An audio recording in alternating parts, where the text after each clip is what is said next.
Dutchy Beats. All right, cool. What?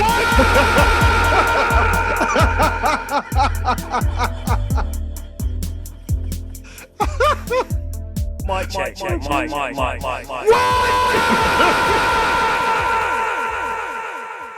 I don't know how I'm going to edit this to make it not crazy. How the fuck am I going to edit this down?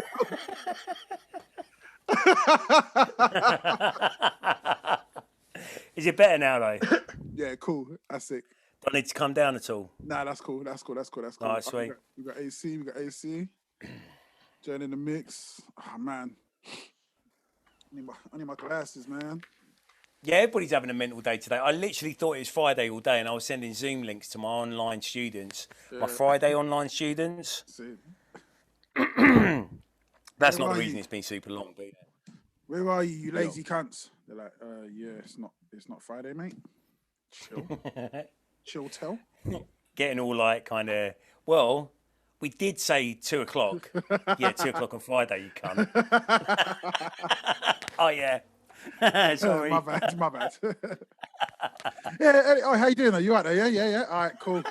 No, Yeah. I was just hitting you up quickly to see how you were. The Zoom link. Oh, yeah, that's for tomorrow's lesson, but don't use it tomorrow. Fucking idiot. Yeah. So originally, like, this podcast was really like how you doing. We don't really say that anymore. But like, how are you actually doing? That's a tricky question, to be honest. I'm all right. I'm fine. Fucking, it's like a weird middle ground at the moment, isn't it? Coming out of lockdown, and still we'll be back trying in soon. I would definitely will be, like, from being out on I the don't think street. we will. I don't think we will. I think what they'll do is they'll just go, all right, cool. We're not going to do another lockdown, but get vaccinated, you cunts. Yeah. Well, you know... that's what my mate reckons. My mate reckons they're not going to do that because they can't afford to. And also, they'll just say, if you get it, we can't give you a hospital bed. If you need a breather or all that, because you just got to die. You just got to die at home. Well, I think the whole thing was so the hospitals don't get overwhelmed. Maybe with this now, with the vaccine, that the hospitals won't potentially get overwhelmed. I mean, I've been looking at the figures quite a lot, and we are actually quite low. Like the national figures are actually quite low. It's like 2,000 cases a day or something like that. Yeah. So it's not crazy. Like, I was looking at the death rate. That's what I was checking. The Right. death rate, and the death rate has gone. Death rate's down. So that's kind of like the best way to gauge it. Yeah, I suppose What so. the fuck is going on with my lights? How are you doing, AC? Oh, yeah, wonderful, man.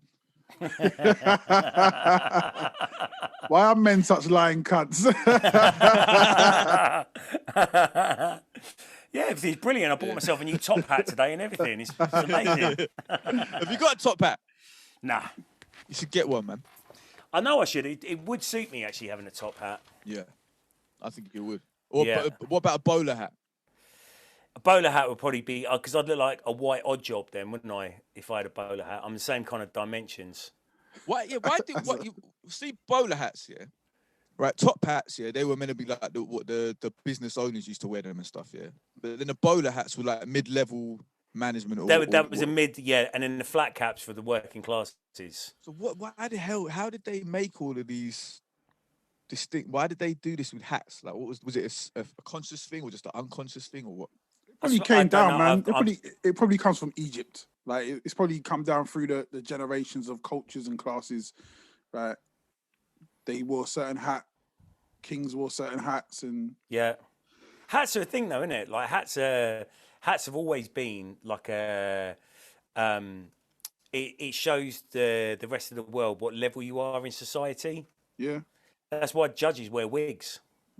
But what if you could just wear a top hat and then everyone will think you're rich when you're walking down the road? And why didn't anybody think of that? Okay, no, but people do that. This is a good subject, man, because people do that now. Like, what there's certain status symbols that we say. Yeah, I was talking about that today. Actually, someone's like, the guys I was working with. He's like, yeah, I'm gonna get the range, but I didn't want people thinking I was trying to be flash or whatever. Is he gonna buy it or is he gonna lease it? No one buys. You're not gonna buy a Range, bro. You're gonna lease it. You're not gonna. Oh, okay. So you ain't gonna buy it, right? So even to lease it, like that's yeah. But even to lease it is like you gotta have some money, man. It's like it's expensive. It's expensive. How much is it to lease a Range Rover per month? I don't know, 400 and up easily. Like probably closer to 700. So. Probably close to 700 a month. And like, oh, that ain't bad. I thought it was gonna be like $2,000 or something. Nah, I'm saying, but that's on the low end. I'm talking about the cheapest range. Like at the same time, I put up a post when what's his name, when Prince Philip came out of hospital, yeah, and he was driving they were in the Range, yeah, and I was like, these people are billionaires driving Range Rovers. That's who Range Rovers are really for. They're really for multi-millionaires and billionaires. They're not really for us, because somebody who's if you're earning, I don't know what the fuck, what's the average London wage, 40 grand a year or something, yeah? If you're earning 40 grand a year, yeah, you should not be driving a 75 grand car or 80 grand car. No. To me, that's the way I see it. Average London wage is 40 grand. I thought it was like 20. Nah, not. I thought it was like 22. No, average. I think that's average UK. Is like, Oh. Average is like 30, 40 grand. Nah, average. I think average wage has got to be about 100 grand, right? Everyone's rich, right? No. No. Like if you're on 40 grand in my book, you're rich. You're doing Let me just check Instagram real quick. Let me just see Instagram. You're doing well. Like if you, everyone's rich. I looked this up quite recently. Everyone's got. I'm on Instagram. Everyone's got money. Stop playing. Yeah. Everyone's got money. No, because like even me and my friend yesterday, he come around to mine to record, and we were looking out the window, and these cars were pulling up because there's a bar down the street where all these people go to floss and stuff like that. Yeah. And floss their teeth. No, just to floss. Like they just pull up and they all wear nice clothes, go shisha, smoke shisha, and eat food and that. But they're all coming in these top of the line cars, isn't it? These Ranges and all this kind of stuff, yeah. So it's like so many people have got these Ranges and blah blah blah. Yeah, but that's just society, isn't it? People consuming stuff that they can't afford. That's why we're in a debt-ridden society. Yeah, they're wearing top hats when they shouldn't be. Yeah. That's what I'm saying, man. For real. Yeah. But back then, did top hats cost a lot of money? I really don't know the history of top hats. I have no idea. I don't know the history of top hats or bowler hats. I reckon they probably did. Yeah. I reckon they probably did. Yeah, probably. Because I know people wore top hats to go to the opera or to go to like functions like that. But then you had like the people who just went to work in their top hat, innit, and stuff like that. They were like the boss. But there's no factory workers went to work in a top hat, was there? No. So they must have cost more than, innit? Top hats are pretty fucking expensive nowadays. Really? I would have thought so. I doubt you could get a top hat for under 100 quid. Okay, yeah. What's that you're drinking, Jay? Tailor-made. I'm drinking. For my fucking head, it has to be, yeah. They'd have to get two fucking top hats and sew them together like a chart. Excuse me. My fucking head. Excuse me, Mr. Ryan. Excuse me, Mr. Ryan. How much material would you need for your hat? Yes. Think of that'd be like the alloy wheels, innit? You know the alloy wheels when you get 18-inch alloy wheels or something, then the tires cost more for them and all that. I was like, why has the tire got to cost more when there's more metal? And they were like, oh, because it's wider and you need more rubber to go over it. And I was like, nah, because obviously. Yeah, but it doesn't look like you need more because there's so much fucking metal. There's hardly any rubber on the thing. Whereas a 15-inch alloy has got more rubber on the side, isn't it, going down? Were you thinking about putting 18 inches on your Rover then? I could do, yeah, I could do because you know the MG tyres, yeah, they were 18-inch alloys, yeah. And I got is like, I think 15-inch alloys, yeah. But if I put the MG tyres on it, it would have like, 18-inch alloys. 18. I think you should. I think you should put a big fuck off spoiler on the back as well. Color coded spoiler. Yeah, I could do. Have you got your windows tinted? Nah, man.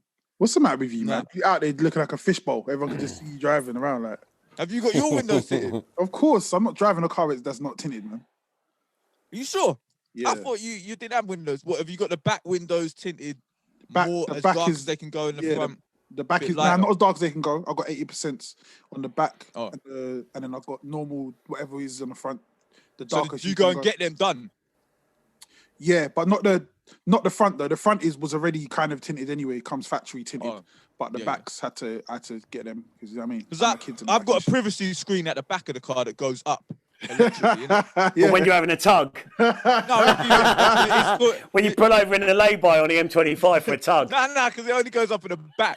So it's like if you want to go, if you've got a lady friend, you know, and you're going in the back, you can pull the privy screen up on the back, but it doesn't go up on the sides. Classy. Real classy, yeah. Bro. You know, like when you're going dogging. So that car comes equipped with that, but I haven't got the windows tinted. Yeah, I haven't got the tinted windows tinted. You can't go dogging without your windows tinted. Come on. No, I like it. I like it that AC's car is from the 90s, and you can just imagine like the guy who originally bought the car going into like the Rover dealership, and the guy in the Rover dealership going, "For your lady friend, we've got a privacy screen at the back." It should come up at the sides as well, though, shouldn't it? But Yeah, this no, because it's got that. Or you should just get a fucking my car's 2001, man. Say that again. Or get a fucking hotel room. Like, yeah, true. Are you fucking in cars? No, really, right, real talk. Some people don't want to go. When was the last time you fucked in a car? I can't remember, but it was in that. Yeah, it wasn't in if that. If you fucked in a car in your over 30, I'm judging you, man. There you go. If you're fucking in a car. And you own a flat as well. Like. Yeah, but some people don't want to. Some people don't want to go to a house. They don't want to go to a flat. Who are these women that you're hanging about with, AC? These crackers that you meet in fucking petrol stations. That wasn't me, man. And the D&B raves. No. These ones. Had to do the special like handshake, and then you go, you're up for a bit of dogging. But no, like some people don't want to. Some of the women I met, they don't want to go anywhere. They want to. Nah, listen. If you're not like over the age of like, if you're 20 plus, you should be doing that, man. Like, you should be finding somewhere to go. You can't be in a car. Yeah. Like, if you haven't got hotel money and you're over 30, then it's over for you, really. When I was young, and the girl I was with had a car, that was like the only place in it. So things I think one, but yeah, as an adult, that's mad. That's super mad. Or a little one-off is a little like kind of cheap thrill somewhere, but like. But I'm not. I can't imagine doing it regular. This is the thing, though. Yeah, not regular. I'm not the kind of person. I don't like to be like anywhere that ain't really a bedroom with a locked door. That ain't my like all that other shit ain't my thing, man. Like I know. You see the tints, the tints on the car, like in the back, them back windows when they're all tinted black, yeah, and then in the front. And then sometimes you're walking past, you can see something's going on in the back, innit? When you're walking past, yeah. Where are you walking past, man? Just in London, innit? You just walk past some cars. Hampstead Heath. No, even my neighbourhood, innit? Some people are pulling up, and you can see a foot is just flying up there or something. You're like, whoa, what the fuck? When you're walking past. Well, that just happens on your street. Yeah. Outside your house. Doesn't it happen on your street? No, not at all. I live on Hitchin Road, don't I? Like there's fucking lorries that fire past at like 80 miles an hour. Imagine, well, mind you, that might make the experience a bit better. I have no idea. Jem, what's that place up by like between Harrow and Watford? Like it's called Harrow View. Yeah, that place. I mean that used to be notorious for it. Like as a teen, any time of the day that was as well. The spot, man. As a teen, my late teens, that was one of the spots still. But yeah, but those cars with the tints in the back, yeah, because I always thought when they made it illegal to have the front tinted because they want to see if people are wearing seat belts or if they're smoking or whatever, that's because they need to do stuff, and then also because the speed cameras can't see you if you're going fast, so you could deny being the driver. Then I just thought cars look weird with the front not tinted and just the back windows tinted real dark, and I just thought it looks weird from the outside. No, not really, because you don't make like you don't notice it really. You don't really notice it. Like as long as you've got your. Maybe I'm a very visual person, so I just look at things, innit? And then I just just stopping in the middle of the road to look through windows. Feet going up in the air. I'm saying the aesthetic of it, like for me. When I'm like just seeing a car like that, but then again, it's like when it's all tinted, it looked better. Like I remember there's one. But it's stupid though. How are you driving an all tinted car at night? Like you can't see shit. You're gonna crash your shit. I don't know, kid. I've never driven a tinted car, so I don't know if you can't see out the window or not. Surely it's the grades. You can't see nothing. Okay. Well, like obviously, but that's why when I wanted to get tints, back in the day, I was at Joshua's actually, and I come out and there was a service for tinting. Yeah, but it wasn't like black. It was reflective windows. Yeah. I had in Dallas TV program or whatever on the sides of the skyscrapers. Yeah, so I wanted that. So that's like them limos. Yeah, that it's just reflective. It's not tints. It's just you can't see in. You can see out. Again, keeping it classy. Yeah, that's what I wanted. Yeah, but then they made that illegal as well, isn't it? So I was like, you got to make it illegal, man. It's illegal to style. There's no sauce in it. It's just like the most. Yeah. It's just horrible. It's horrible looking. It's like you know, the mirror sunglasses. Yeah, I mean that's why there's so many fucking car crashes in Russia, isn't it? Though, like, they're just black windows and like on everything. Yeah, I've been in taxis, in like Lada taxis, when they've had like completely dark windows in them. It's like fucking hell. It's like 1 o'clock in the morning. I can't see shit. How's the taxi driver seeing anything? They do that shit in Jamaica. My relative in Kenya, he took us in his car. Out there, everyone just had their headlights on full at night. No one dimmed. Yeah, he wore sunglasses at night driving the car, and we almost crashed about 3 times there in one journey, innit? Yeah, and like buses were just crazy, man. Buses were just beeping us off the road. Everything is just mad, innit? Yeah, this massive bus just like was come behind us, just beeping, and basically was that just off the road. AC? When was that time when you used to do that thing? We used to drive. We used to just go. That was you came out from Kenya. No, that's when we were late for something, innit? We were trying to get there on time. Don't we just had to beep at people. Nah, man, no.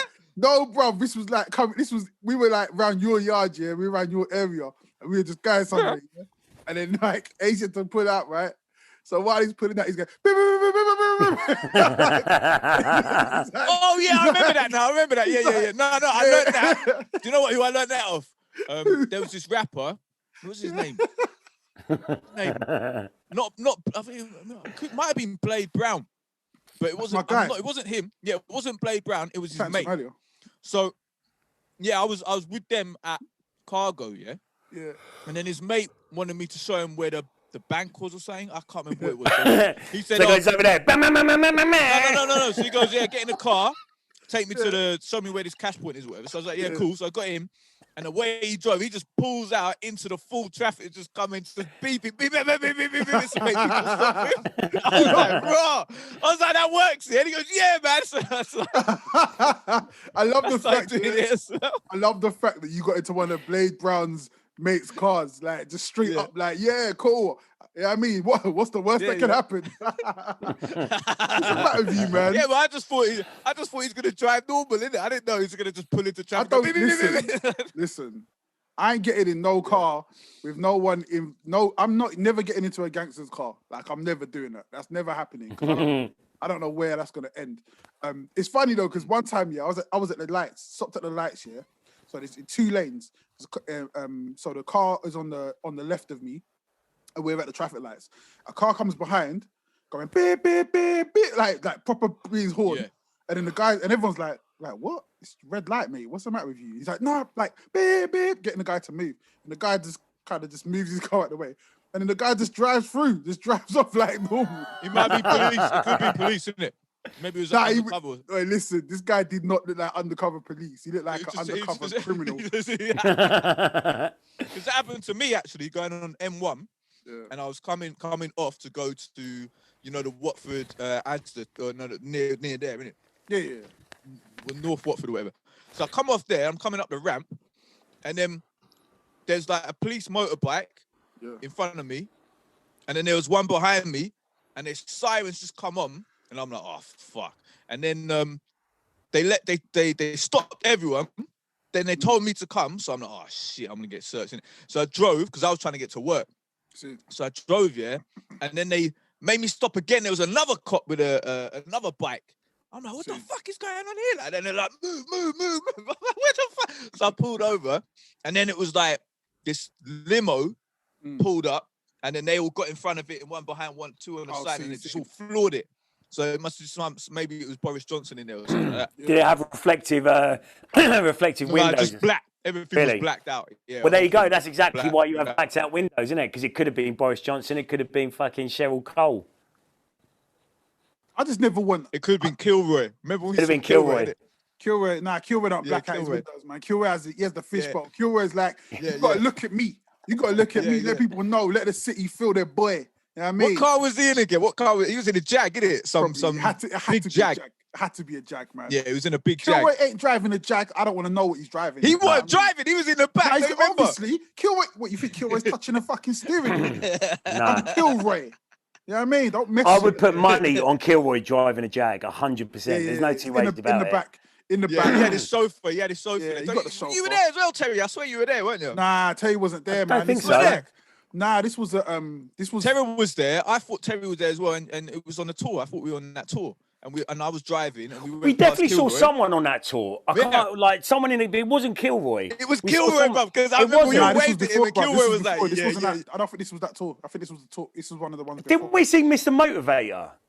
I don't think I was there with Mr. Motivator. I definitely saw Mr. Motivator in a traffic jam on I can't remember who I was with. Like, we just pulled up and we looked round and fucking Mr. Motivator was sitting there. Oh, shit. I don't think I'd recognize Mr. Motivator. I seen Raekwon in a traffic jam. Really? Yeah, we just finished at the Wu-Tang concert. Oh, that's likely then. You're not going to see him in Stoke or something like that. No. 2 o'clock in the afternoon, coming out the Asdas. And we've seen Jude Law. We've seen Jude Law that time, innit? We've seen Jude Law. Raekwon coming out of like a car boot sale. Yeah. I see. Who's the actor in Alien? The chest thing comes out of him. Charles Dance. No, not him. The first Alien film, the one with the chest burst. The guy, yeah. What's his name? Yeah. He was in Hellboy, the old guy in Hellboy. I can't think of his name. He's passed away now. I saw him just in like coming out of the tube station in Soho by himself, and I was like, "Raw, this guy's a millionaire, man!" Like, if people knew who he was, because people weren't really recognizing him. Nah. He could get just robbed in it. John Hurt, that's right. I love how your mind works. Like, he's a millionaire, man. He's obviously got his millions in his pocket. Just rob him, innit? I'll give me a million, Kidnap him. That's what, like, these kids, like, you know, people get kidnapped in for their money in other countries and that. Like, yeah, I doubt that happens very much in the UK.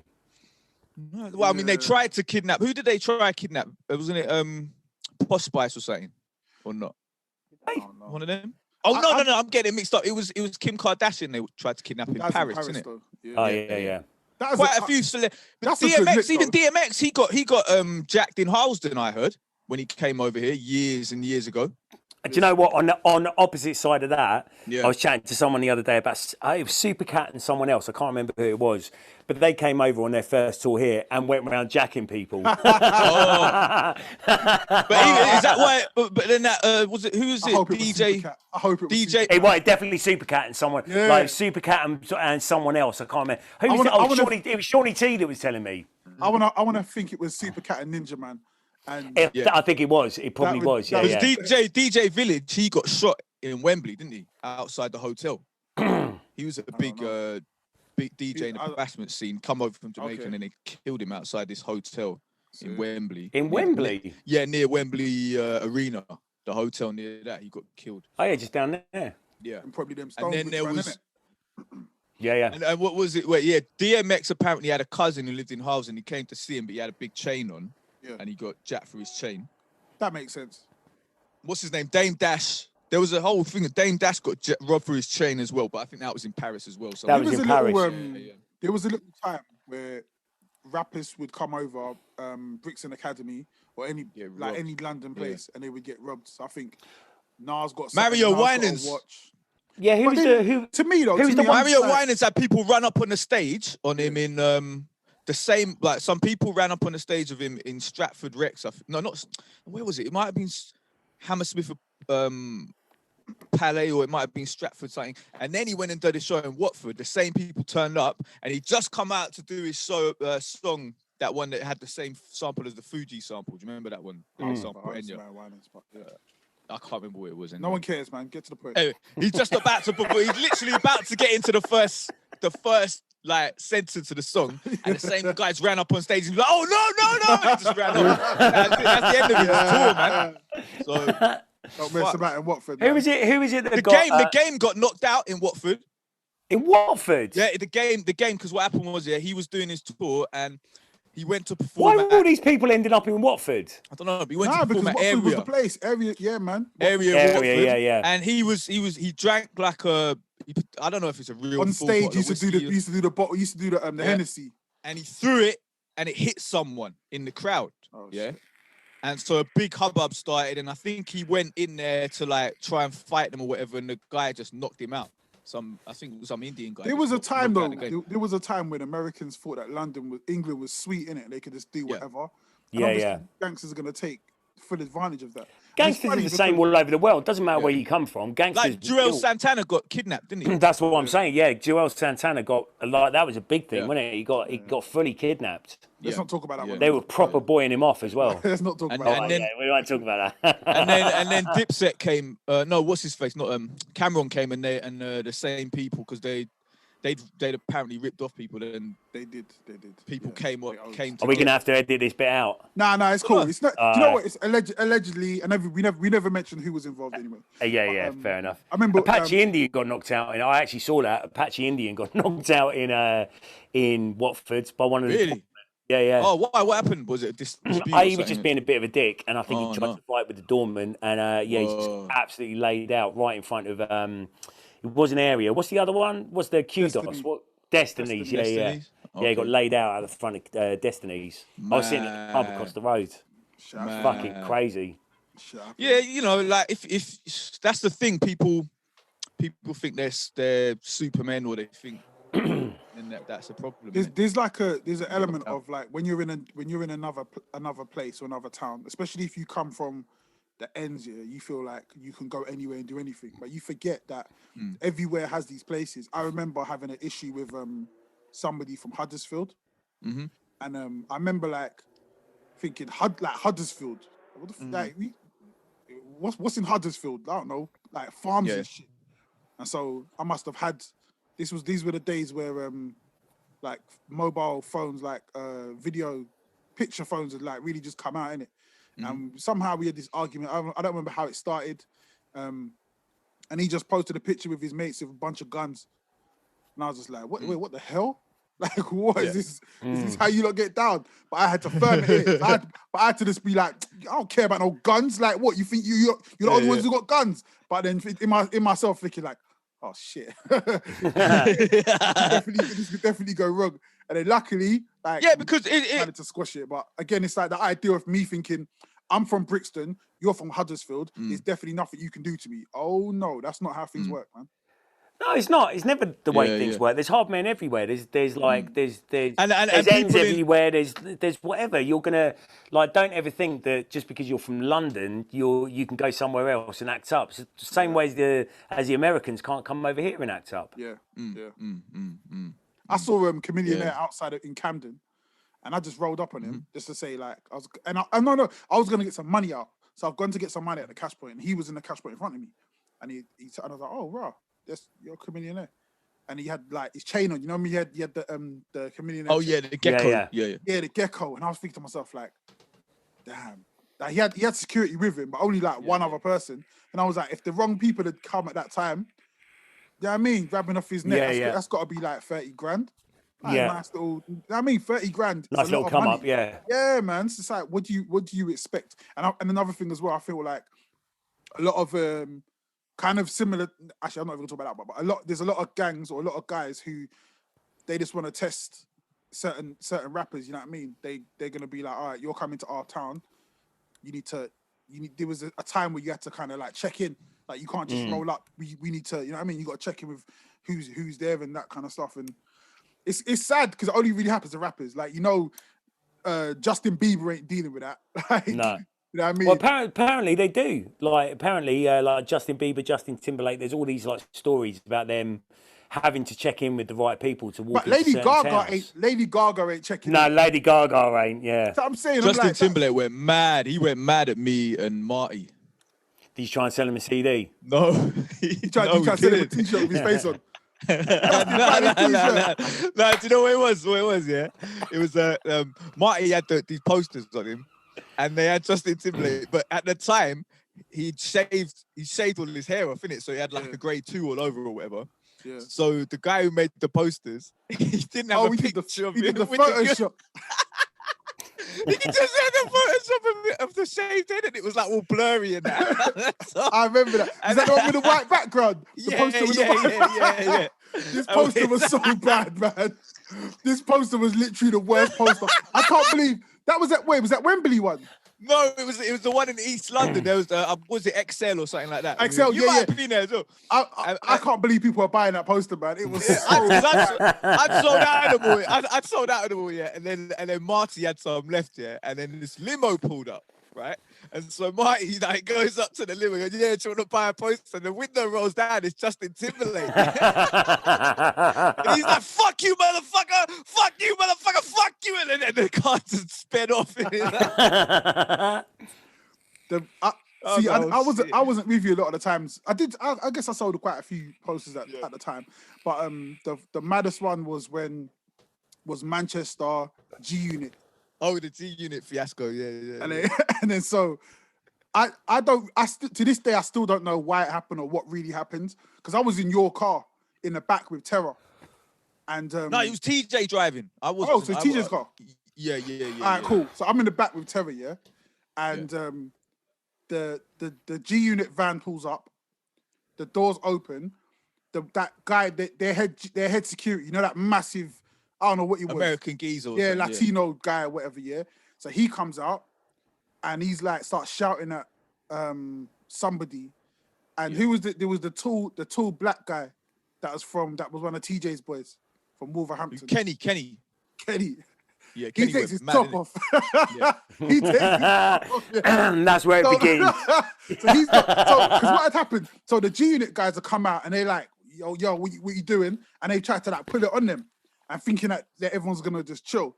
Them man weren't even trying to chill, innit? So my man just took his top off, like, what? Come on in, man. Come on in. Like, he's going crazy. And then one of them is like, none of them had any guns on them. No one had any guns on them. But they were like just going back and forth. Then one of TJ's boys has gone, all right, I'm gonna get something. I'm going to the car. So he's gone to the car. So I'm like, oh shit, it's about to kick off. And I'm like thinking like, nah, this is mad.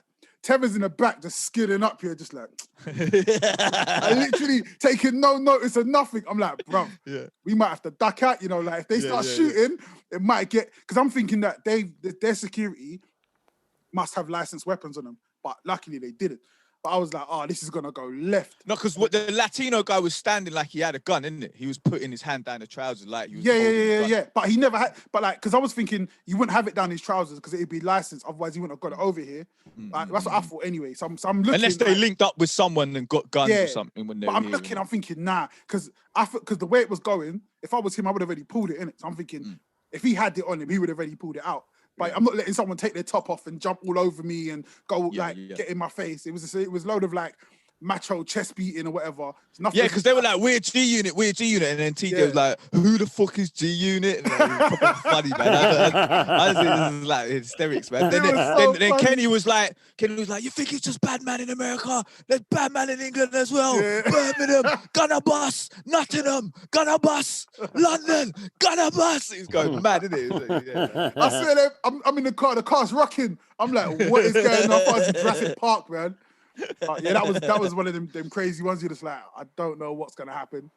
But yeah, man, Americans come over here. Gamers got it tough. Game got it from Mike GLC's look. They had a little beef. I think Mike. Oh yeah, I remember that. Yeah, ran them out of somewhere. It was in a radio station, isn't it? They were at the radio station. Yeah.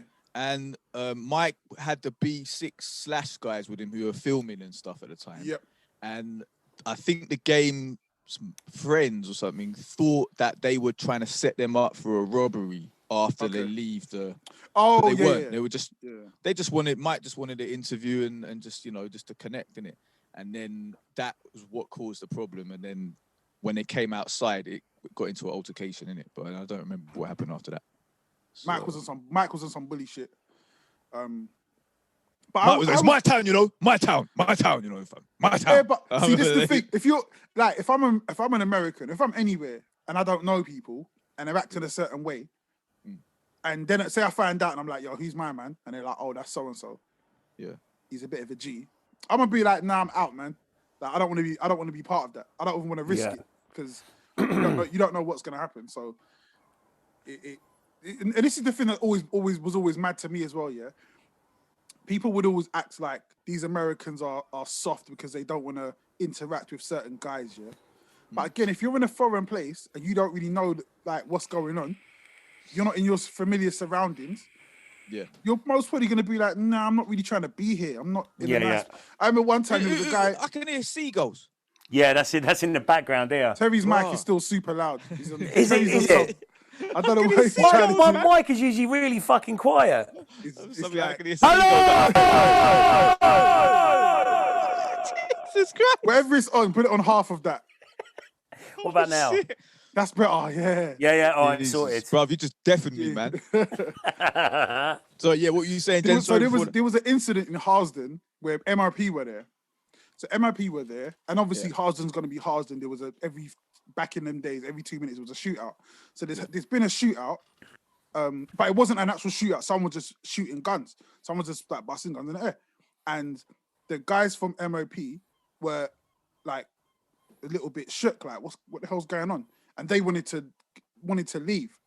And then one of the other guys, one of the UK guys that I was with, was telling me the story after. He's like, yeah, man, they're a bunch of pussies, man. They wanted to go. I was like, someone just started shooting guns. Like, what do you want them to do? You like, especially if you're from Brownsville, you know what guns are about, innit? And someone starts shooting guns, you'll be like, all right, you know what? I'm out of here, man. Like, it's not a that's you not don't a want to bad catch thing. a stray bullet. Yeah, exactly. To me, but it's like, but because it's, I don't know, man. We just treat Americans a lot harsher because we hear them talking about guns. The image is that we hear them talking about guns. That's cool, especially MOP. Yeah, that's cool. But then there's some people have unreasonable expectations of people. Like even like there was a grime MC went to this estate and then to check a girl there or whatever, and these people found out he was there, so they went outside with a pump action shotgun to jack him, and then they all called him a pussy for not coming out.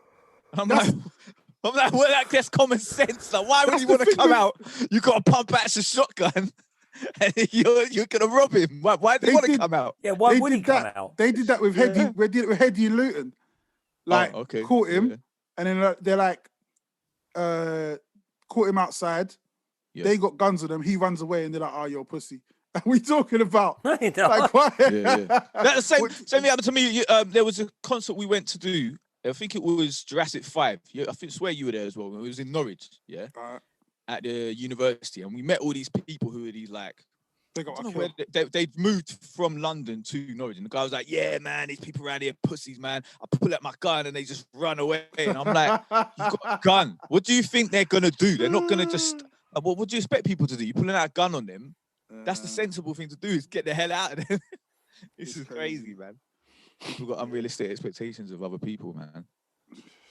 So what's been going on, man? What are we talking about? What are we talking about this podcast? What the fuck are we doing here? I don't know. We're like fucking halfway through already. That's true. Where are we starting at? Where are we going to start? Black Rob, R.I.P. Yeah, Black Rob. That's mad. Just like week after DMX or whatever, and then... And even after everyone was saying, "Oh, they got to help Black Rob now," and then passes away, man. Too little, too late when it came to him, man. Yeah. Where do you think when people talk about the blame and they're like, "Oh, Puff Daddy should have done more," where do you stand with that? I don't know. I'm not superstitious or anything like that, and I don't believe in curses. But if you look at kind of what has happened to a lot of the artists that were on Bad Boy. Mm-hmm. I mean, Biggie, obviously, Shine, and that. I mean, G-Dep, exactly. Terry was saying that Puffy served up Biggie, innit, to get killed. Oh God. People say that. It was because he watched some guys. He was telling me to watch this video. This guy talking about the whole thing. Yeah, it's Illuminati sacrifice. No, not Illuminati. No, not that. Just so that. Because he served him up to get killed so he wouldn't get killed by Suge and everyone or something. I don't know. I don't know. That sounds like bullshit. Who knows, man? But yeah, Craig Mack. Yeah. Fucking. Is he dead? He's not dead. Is he? No, Craig Mack dead. Yeah, died he like did 2 that? years ago. Oh yeah. Like 2017 was that? Yeah. Yeah, damn. Yeah, he went and joined like a religious cult as well. Yeah. Did he die of an illness or I think broke no. I think he was very ill. Basically, I'm not sure if it was cancer or something to do with his liver or something like that. I mean, we don't really know what happened to Black Rob, like why he died. He had like he'd apparently had like 6 strokes in the last like 5 years or whatever it was. So Craig Mack died 2018. Yeah, there you go. Why did he have another stroke and die? I don't know. I have no idea. Because after you've had that many strokes, though, man, you know, you're on your days are numbered, isn't it? But why are all of these artists broke when they die, when they go to jail, when they're whatever? Well, I mean, people are saying it's because Puffy's like he just doesn't like paying people, innit? Like, maybe that's it. It goes into like, you know, all of these a lot, like in the music industry, I've seen it so many times. Like, people just don't get paid. They got really bad deals, and it is just like it's abuse, isn't it? Yeah, they get abused by a terrible deal. Like the Locks only sorted that out with Puffy recently, didn't they? And they called him out on radio, and then he came on the radio, and then he gave them their royalties and that. It's mad, isn't it? Who's done well on Bad Boy as a Bad Boy artist? Like, well, Biggie, like the Life After Death, that album. Biggie was doing well. Yeah, he chose to have a 600 grand payment for the album instead of getting all publishing splits like that. That's crazy. So that's what he chose to do. Yeah. So you could say, okay, he like 600 grand back then was a lot of money. So he done well, and he would have probably carried on doing well. Yeah. Because him and Puffy has like a good relationship, innit? Yeah. But the others, it just seems like it's the same old story, really. The person who's like the boss is just getting all the dough, and everyone else is getting screwed. I mean, there was obviously the very like, well, there's the Locks as well, but obviously there was that very public, like kind of spat between the Locks and Puffy about their publishing. Faith Evans, she did cool. Total get paid? I don't know. I ain't got a clue. I swear, but it's the same with like Eazy-E and Ruthless. Like, look at what happened with Ruthless. Like, everyone was getting screwed over there pretty much, and then apart from Dre was doing all right, but then even he left in the end, and then who else was there? Like all the Bone Thugs. Well, enough of them. Like, they didn't get paid their proper money, and they sold like 35 million albums and that. And Busy Bone was still saying, "I'm still broke," innit? Yeah. So I want my flipping money, like, and it's all just this madness just goes on all the time. I feel like we speak about this way too much, about label business, but I guess it can't. We can't help it because that's what we're in, isn't it? Yeah, but I feel like I was looking at this this skit earlier, not a skit. There was a little clip that Joe Budden posted about Prince, and Prince was talking about Prince was always really big on ownership of your music and how the record label business was really doing bad business. And all over the world, businesses do bad business. And it's like, I feel like we've been told that bad business is good business. As a business person, to do good business, you got to fuck everyone over. But and everyone just followed that through. And Puffy is just one of the guys who has been like, this is the way I was taught how the business works. This is what I'm going to do. And there needs to be a way. This is really doing my head in. It's fucking right. I mean, there are some that you like. Sorry, go on. Like there are like I've met both in the music industry. There's people that out there who've been an artist themselves, got fucked over, then set up their label, and then they're like, I'm never gonna fuck over people because I know how it feels to have had it done to me. And then I've done work with them, and it's all just been wicked. Like, everything's straight up. But the thing is, you also get artists who get fucked over completely, but then they consider that the norm. And that's what I was going to come to next. That's what Puffy. That's what I was going to come to next. And it's like a seniority kind of like complex thing, like where people, like, you know, when you're in school and people get bullied when they come in the first year, or the new kid so then when they get to the next year, they bully the first years because it was done to them. Yeah, it's just like normalised. It's just completely normalised. So like a lot of like kind of business, a lot of business owners as well, but a lot of artists and a lot of label owners, they'll consider it a rite of passage to have the like to sign an artist to their first album and have an absolutely fucking terrible deal. And like you kind of get out of that. It's like survival of the fittest within the music industry, isn't it? And that's kind of that's how it's seen. But it obviously doesn't have to be that way. But then you see stuff like with Puffy, and Puffy is obviously on the very high end of it, and he has these artists that float around for a few years, like a Black Rob. Like it's not like he could have been a lot bigger if he'd signed to, I don't know, Rough Riders or Rockefeller or something like that, and had a longer ride with the label and actually been supported more.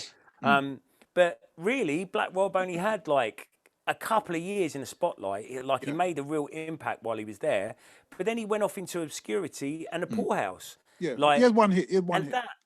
He had one hit, and he had a couple of. He was on that Bad Boy for Life. Who was the other guy that was on that Bad Boy for Life? That's G Dep, isn't it? Is it G Dep? I can't remember. I swear it's G Dep. I can't remember. Because it's Bad Boy for Life. Yeah. Maybe it was G Dep. Yeah, but there you go. Like G Dep just disappeared. Fucking. Because, but then this is the thing. It's like, there's ways of doing business, and this is what I feel like in the future it's going to be like. Good business is going to be what's moral, because sometimes it's like just because it's standard and legal for me to treat you a certain way, it doesn't have to be that way. Doesn't mean you should, exactly. Yeah. So, but the thing is, it's not that it's legal. More often than not, is that it's not illegal because it's written into your contract. Yeah, 100%. Yeah, and you know what? I think it's just that it's to do with people's personality as well, man. Like I know heads of labels who are just cool, and like I'll talk to them, say, "Can I license this beat off you to do this?" They're like, "Yeah, sure." We do a contract. I give them their percentages. It's done and dusted and no problem. And then you got others who just make loads of problems, or they just try and they send a contract thinking you're some idiot. I send it to my lawyer saying, look, this looks dodgy to me. And he's like, yeah, it's fucked. And then, then you got to spend the time going back and forth to get it sorted out. And then you get them calling you up on some, some smarmy phone call. Go, oh yeah, you're actually quite intelligent. You know about your stuff, don't you? And I'm like, what the fuck did you think? Like, what's wrong with you? You're a dickhead or something. So I hate it when anybody says like, oh, you're actually quite intelligent, aren't you? Yeah, that's it. I hate it. I hate we should always say, no, I'm pretty thick. I'm just smarter than you. Yeah, exactly. Yeah, for real. No, I always say to when people say that to me, like I attend like these like kind of local like kind of businessmen things, entrepreneur stuff and whatever. And then I'll get someone talking to me who owns like a multi-million-pound business, and they'll go, "You've got some really good ideas, haven't you?" And I'm like, "Fuck off!" Like that's why I don't last very long in any of these circles. Yeah. Like my dick. You want my ideas? You pay for my ideas, man. Yeah. Ain't giving you shit. Actually, I had like a mid-level manager from fucking Santander tell me I was smart, and I'm like, are you fucking shitting me? You're a mid-level. I own my own business. You work for you getting fucked over by a massive, great big bank, and you're telling me I'm smart. I didn't say any of this to him. I said it all in my head. But like, I'm just like, yeah, cool, yeah. I tell you what's really funny. I went on this Spotify, like Zoom call type thing about it was a kind of like a masterclass in fan engagement and how to build a fan base. And they had, I'm not going to say her name, but someone who works with a lot of artists, a lot of big artists, giving advice on how to build a fan base and stuff like this.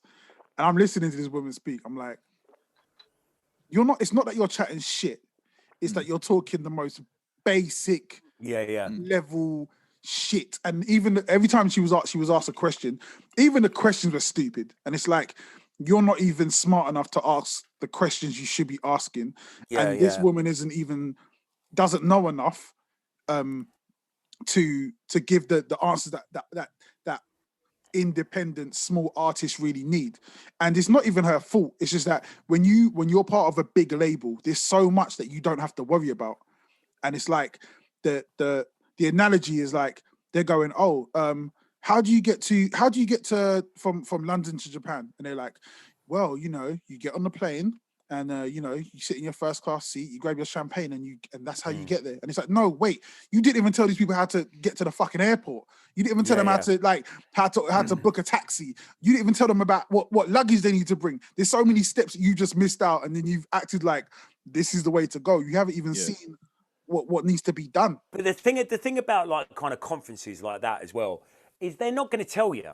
They're not, like, if you've got someone who's working, who's got a good roster and is having success with their roster, they're not going to fucking tell you their secrets. They're not going to tell you. They're not going to tell you shit. Yeah, there's two types of people in that as well. There's like people who will share, because they're not threatened, and then there's the insecure people who won't share. And like what you're saying, they're like, oh, I'm not telling you my secret. Like I'll be like someone will holler at me saying, "Oh, AC, how do you do this on Facebook?" I'll just be like, "Yeah, you do it like this, and I just tell them. And then then someone else like says, "Oh yeah, how did this guy get this thing? Did you tell him to do that?" And I'm like, "Yeah." And they're like, "Why the fuck did you tell him to do that?" "No, man, you shouldn't have told." I was like, "What the fuck are you going on about, bro?" It's like, you shouldn't be telling these people like that. You shouldn't be telling them that only certain people should know about this and da da da. I was just shut up, man.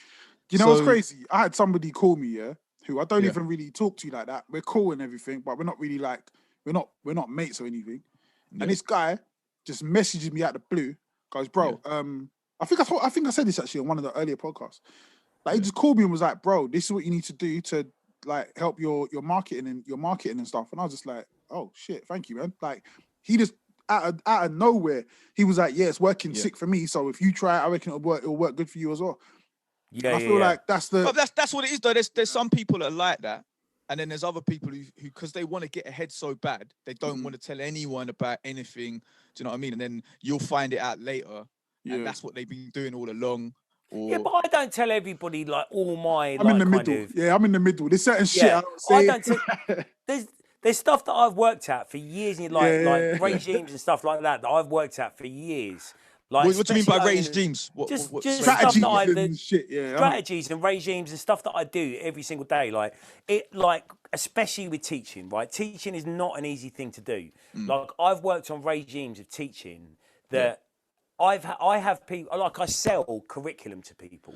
Like if you want to become a DJ teacher, I will draw up a curriculum for you and I will sell it to you.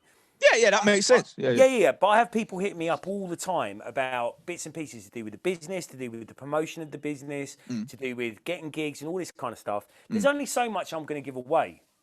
I'm not gonna give away like people will say I've worked on for years. Yeah, like people will say to me, "Oh, how do I get in with these promoters? Can you give me? They'll say to me, "Can I give them a what's the word? Recommendation to these promoters?" A notch. And I'm just like, that's not gonna do anything if I recommend you to them. They've got to see you perform live. But the thing is, AC, it's not as black and white as these people are desperate to get ahead, so they're poisonous because they won't tell you stuff. No, I'm talking about some of them. Open. Yeah, I'm saying some of them. But the thing is, obviously, there's a grey area in the middle. There's a grey area in the middle. There's 100%. So it's not always about, because I've worked on what I do here as like with On the Rise for the last 10 years. But what you're saying. Yeah, but what you're saying is understandable, yeah? Yeah. But there's some people who take it to an extreme. They take it to such an extreme that it actually doesn't only fuck them up, it fucks up everyone else. And they're trying to do it so that they keep everything to them and then a circle. But all it does is just limit everything. So it actually doesn't help, because when you've got a load of people sharing strategies and stuff, and sharing their knowledge, and sharing fan bases. Yeah. I believe in that. I believe everyone's going to grow. Bases. Then everyone's going to grow, innit? But when you've got people trying to lock everything down. Yeah. So like I've got this thing called My DJ Hub, and I do it for completely free. Like I get back end stuff off the back of it, like selling merchandise and like kind of people buying lessons off me and stuff like that. And all I've done for the last year is share knowledge base. Like I've even got other experts in just to share stuff all the time. But there's no way I'm giving away absolutely everything, like everything in the back end of my business, like my strategies, my curriculum, all that different kind of stuff. Because that's how I survive. That's how. That makes sense. But what I'm talking about is like the just the simple stuff. Like if someone says to me, "Oh, how do I promote an ad on Facebook?" Oh yeah, that's easy. How to do it. I'll help them, innit? I don't mind. I'll just do it. But other people won't. They'll be like, "No, not going to help you do that. No." And it's just like some people just take it too far. Yeah. So that's what I'm talking about. Those people there, and like some people say, "Oh, how do you do cross posting?" I'll just show them. This is how you do it. But some and someone's phoning you up and shouting at you for telling you how to do that. Yeah. You need to get a new circle of friends, AC. Well, your drum and bass world is fucking mental. That's what I'm saying. That in the D&B world, they've taken it to the extreme like that. They have taken it to the extreme. So that's how it is. You know, people just they're taking it to the extreme where they're gonna kill their scene, man. Well, it has limited the scene. Yeah, I think they are. If AC goes missing one time, I'm just going to go on the jump up drum and bass boards and see if I can get any clues. But yeah, they're taking it way too far. But so many people say that anyway. So it's nothing. No, it's nothing new. But yeah, man. But I've seen it in other businesses as well where people do that. But then, in it just. You just gotta find like the good people and just stick, keep working with them, innit? Yeah, 100%. So I don't know, maybe Puffy, like what Jen said, he's been taught this way, so he's operated that way. 100% think that's the. But as like a 50-year-old guy, I would hope that he would probably put himself out of that, especially with so many casualties on the way as well. Bruv, the people I know that are doing it the most like that, they're all over 50 and they're still operating like that. So I just hope that the younger generation fuck knows whether he will understand that there's a better way to do business and start doing business in different ways. And the way that I've always done, I feel like I do good business. I feel like I pay people fairly for certain things, and I always try to give people more than I should, because and I guess it's not even more than I should really. It's just more than what's industry standard. And it's something that's really weird that I never really thought about. So when I did my last album, Vision, out now in stores or in your phone, when I did my last album, I did an instrumental version. And on the instrumental version, I just gave 100% of the sales to the producers because I'm not on it. It's just the instrumental album. And so this guy, and so I had a conversation with one of the producers, and I was like, "Yeah, you need to send me the beats. I'll put it on the album." He's like, "Oh, cool. How much of the split will I get?" And I was like, 100%. It's yours. He's like, "Wait, what? Well, all of it?" I'm like, "Yeah, it's your beat, innit? Like, it existed before I had raps on it." Like, and he was like, "Nah, that's mad." He's like, "You doing that for everybody?" I'm like, "Yeah, like that's not even I wouldn't think to go, yeah, no, I should be getting a cut of that." And to me, that's like, yeah, that's how we start doing good business, and that should be the norm. Like, these contracts should be different. There's a interview up on the other page, Hip Hop UK TV, me and Essa, and Essa's he's a lawyer. He's a hip hop rapper. He's a hip hop lawyer. He's done some of the contracts with some of the biggest some of the artists that UK artists, and some of all our big labels and stuff. And I guess we had a long discussion about it, and his thing was always kind of like, at the end of the day, he was just like, "Well, this is the business, man. This is what it is, and we're paying. Like, it wouldn't exist if I invest in you, yeah, and I invest. I don't know. I'll give you a deal for 50 grand, and then in 10 years' time, that deal has gone on to make I don't know, 5 million, and you feel like, and you still haven't got your percent is still really small because of when we started the deal. I only gave you a tiny percent because you brought nothing to it. Then it's fair because you would have had nothing, but now you've got a little bit of money. And my thing is like, yeah, okay, that's because that's the way the business is. But it would be cool if we then said, all right, listen, I'm going to invest in you, but for just a bet, we're not going to do the 10, 20%. We're going to go, even though I'm giving you the money, once I get my money back, then we can change the deal and change the splits and just make it better for both of us. Because then what's going to happen is, if I do good business with you, I'm gonna want to work with you again. Like, yeah, exactly. It might be cool to get that 5 mil, but and that might be the last 5 mil you don't get. But if you were cool with me, we could go on to make 20, 30, 50 mil. Yeah.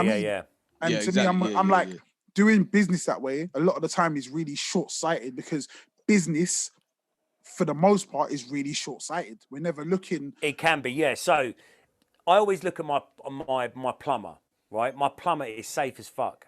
Like, probably not the best plumber in the world. Always gives me a little, like, kind of little discount. Does good work. Really, like, I'm not looking anywhere else for another plumber. Like every single time, and he's got a client base of maybe 100 people.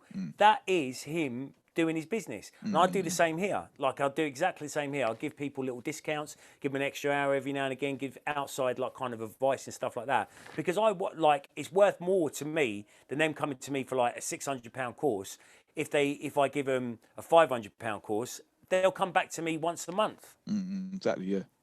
Exactly. Like, but even like, you know, when you're talking about the people who are moving bad business, like my friend, he used to sell a lot of CDs for rappers in the UK, like loads of them who weren't going out there. He was moving their things for them. Some of them have done really well, like blowing up and everything, but he was like moving their CDs initially. Yeah.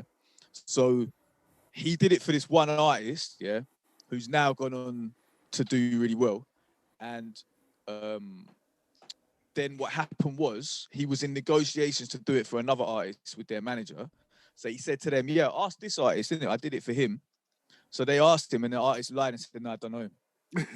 Because he didn't want the other artist who's getting managed by that guy to then get the benefit of working with this guy. So he cut both of their faces, in it, or whatever.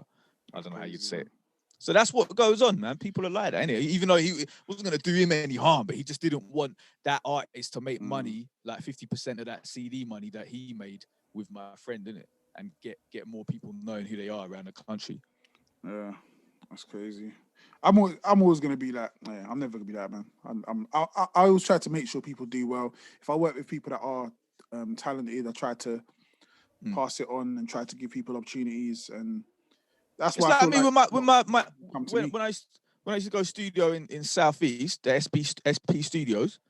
Anyone asks me, oh, where do you record? I say, yeah, SP Studios. Here's his number. Yeah, and then I ring him up, say, yeah, SP, I've got someone to come. They want to record. And that's really how business is done. In every other aspect of life, that's exactly how business is done. And then he always takes care of me when I go there, like what you were saying, Terry, you know, And like, even with my hat, some people are like, I've been trying to find out where I can get hats made, but no other artist is telling me. They won't. Yeah, you gave me a bunch of numbers. I was just like, yeah, here you go. Like, why? What the fuck? Yeah, why would you not? Exactly. So, but that's how these other people's mentality is, isn't it? So it's just weird, man. But the thing is, as well, like my mastering guy, right? Yeah. I've had him for 10 years, pretty much at this point. He does the fucking bangingest masters for the cheapest amount of, it's next to nothing.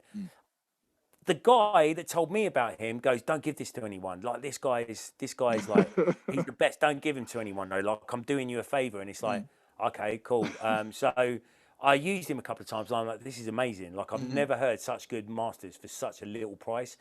I've given him to absolutely everybody since then. Now I get a discount.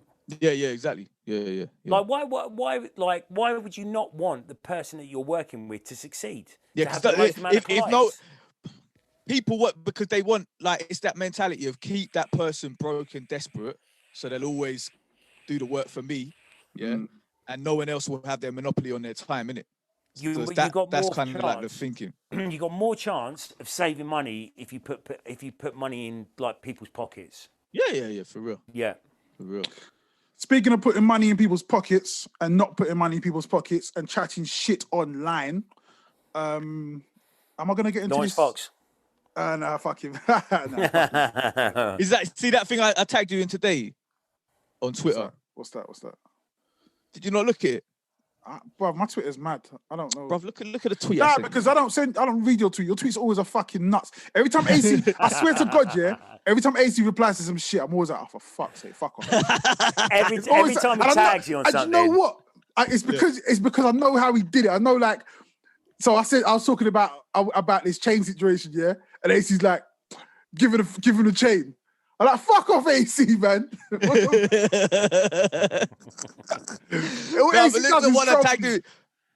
I tagged you, Lawrence Fox and Terry in a tweet. Oh, see. Yeah, I did see it. What was it about? It was about Binhead. Oh, yeah. He's doing better. He's doing better than Binhead. No, Binhead's doing better than Lawrence Fox. Yeah, that's what I'm saying. Yeah, Binhead's doing better than him. Yeah. But, okay, in Lawrence Fox's defense, like, the mayoral race is really a two-horse race. Yeah. So he was never gonna win. Nah. The thing that's funny though is the fact that he spent how much is it? $500,000? 5 million. 5 mil. Jesus Christ. Who's giving him that money? Or is he actually got He's that? caked. He's already caked, but I'm guessing he's got a lot of donations as well. Like he's already Probably got a lot of he's a very donations rich off person. racists all over the country. Yeah. But I like the fact that he's taken their money and got nothing back. Nothing. I love that. Whenever racists lose their money, I love that shit. Yeah. Do you see he one of the things that he was campaigning on was the fact that he's going to increase the minimum sentence for carrying a knife, like without even closely understanding that the mayor has absolutely no power to increase the minimum sentence on anything. Nope. It has to be voted through the Commons. Who the fuck do you think he is? So what he said he's going to do it, or he's going to just put pressure on the government to do it? No, he said he was going to do it. There's loads of stuff that he said that he doesn't. I don't think he understands what. I don't think he knows what mayor is. Yeah, like, and also Idiot. like, Fucking moron. Even if he could do it, it would only be in London. So it's like only in London boroughs. It wouldn't affect the rest of the world or the rest of the country. Moron. So Fucking moron. All right, mate. Yeah, he's not. Fucking moron. So yeah, carry on. Yeah, he's not the brightest person. But No, he's not. What was really weird is somebody DM me and they were like, "What did they say? You're a fucking cunt. Go Loza." No. I said, I saw that. Yeah, I saw that one. Yeah, I was like, what the hell? But then, they should have put a comma there, innit, and then go Loza. Yeah, I don't know what they were on, but like she said, "You're a Poundland rapper, go Loza." So I was like, "Where's Loza?" I didn't know it was talking about Lawrence Fox. So I was like, "Where is Loza? What's this Loza thing they're telling him to go to?" And then I realized, they must have meant Lawrence Fox. Hold on, Loz is a town in the south of France. What? Cool, I'll go there. Yeah, definitely. Yeah, cheers, mate. I have a really different reaction to getting hate. Like, getting online hate for me is like getting Christmas presents. Like, I love it. And so, like, I'm so petty as well, yeah? So I've been messaging him, like, all day. Like, bro, where you going? Come on, man, I need some more. Because it's like, to me, it's like really good content. So I'm like, please, man, come on, man, message back. Like, I want. That was on Twitter or Facebook. This was on Facebook. I got some weird troll on Twitter. It was like, I was talking to Kalashnikov must have posted my video, and then he was like, "Oh, you remember that time when Genesis took that Wordsmith freestyle and released it?" And I was like, "What are you talking about?" Yeah, and everyone's like, "What?" And he's like, I was just trolling. You fell for the bait." I'm like, so this is a win for you. Like, you're trying to, like you're a grown man.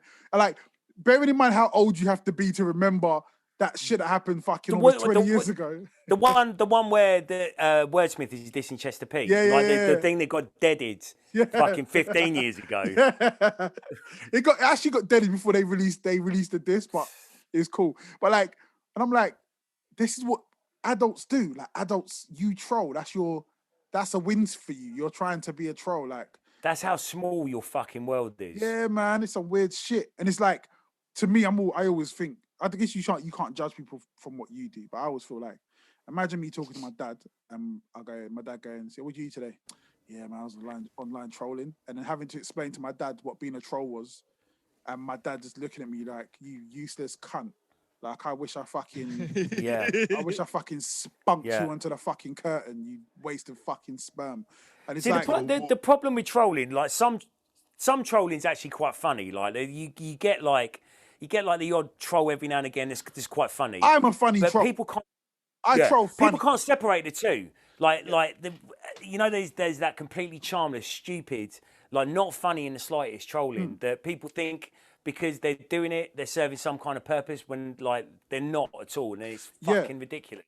And when I troll for myself. Like, somebody put up a post about Harry not going to see the Queen on her birthday, and then it was reported that Harry's not seeing the Queen on her birthday, and also William and Charles are also not seeing the Queen on their birthday, but that wasn't put in the news article. So, but everyone's commenting, going, "Yeah, but they're not going either." Blah blah. So I just put underneath it, under the Harry not seeing the Queen, I put underneath it, "Yeah, see, you would never see William or Charles doing that." like as a fucking troll because I know someone. Yeah. They did. But like for me, it was just for me to be funny in it, like as a and to make myself look like a fucking idiot. Yeah. That's cool. But for me to then go to like message somebody who I don't really know, bearing in mind I put this on under a post under a newspaper post, but for me to go to someone who I don't really know and then say something offensive to them to get a reaction, like to me that's wild. Like why would you ever do that? It's I had a rapper do that to me, innit? Another rapper. So I had that song. And this guy actually wanted to do a tune with me before that. What tune was it? You say? Hello? Say again. What track? That tune, True Story. Yeah. That it was called True Story, innit? So I had that tune out, and that did pretty well. Got an award from the Honor Killing charity for it and everything. So I remember that. Well, and then he was like, "Oh, you on rap? Yeah, nah, mate, nah, no, you shouldn't rap."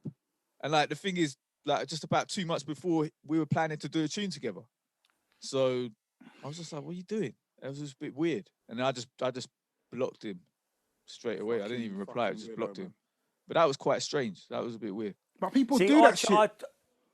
Yeah, I thought maybe I thought he's going through mental problems, like before he was normal when he was talking to me, and suddenly he's just gone mad or something, and then just wants to attack everyone. Because some people who are in the industry or in like on social media, they do seem to go through these like cycles of being cool with everyone, and then suddenly they're just dissing everyone left, right, and center, and then they're being cool with everyone again.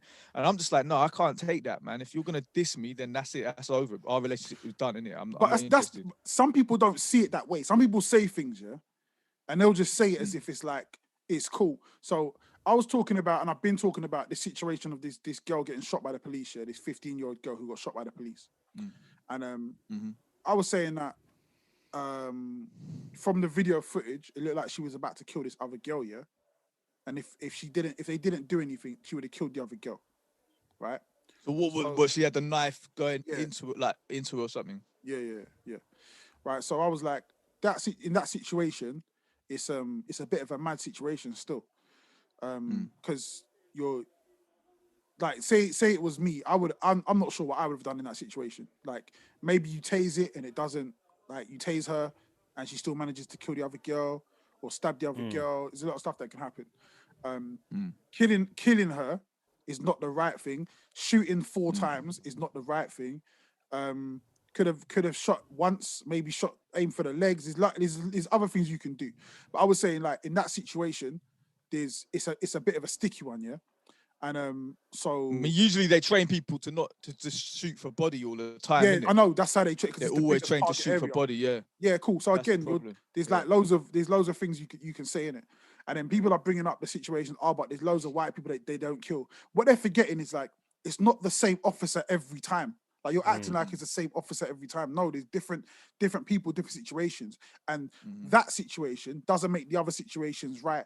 That situation doesn't, like, they're all separate situations. So I'm saying this to somebody else, and it was like, "Oh, you sound like a coon."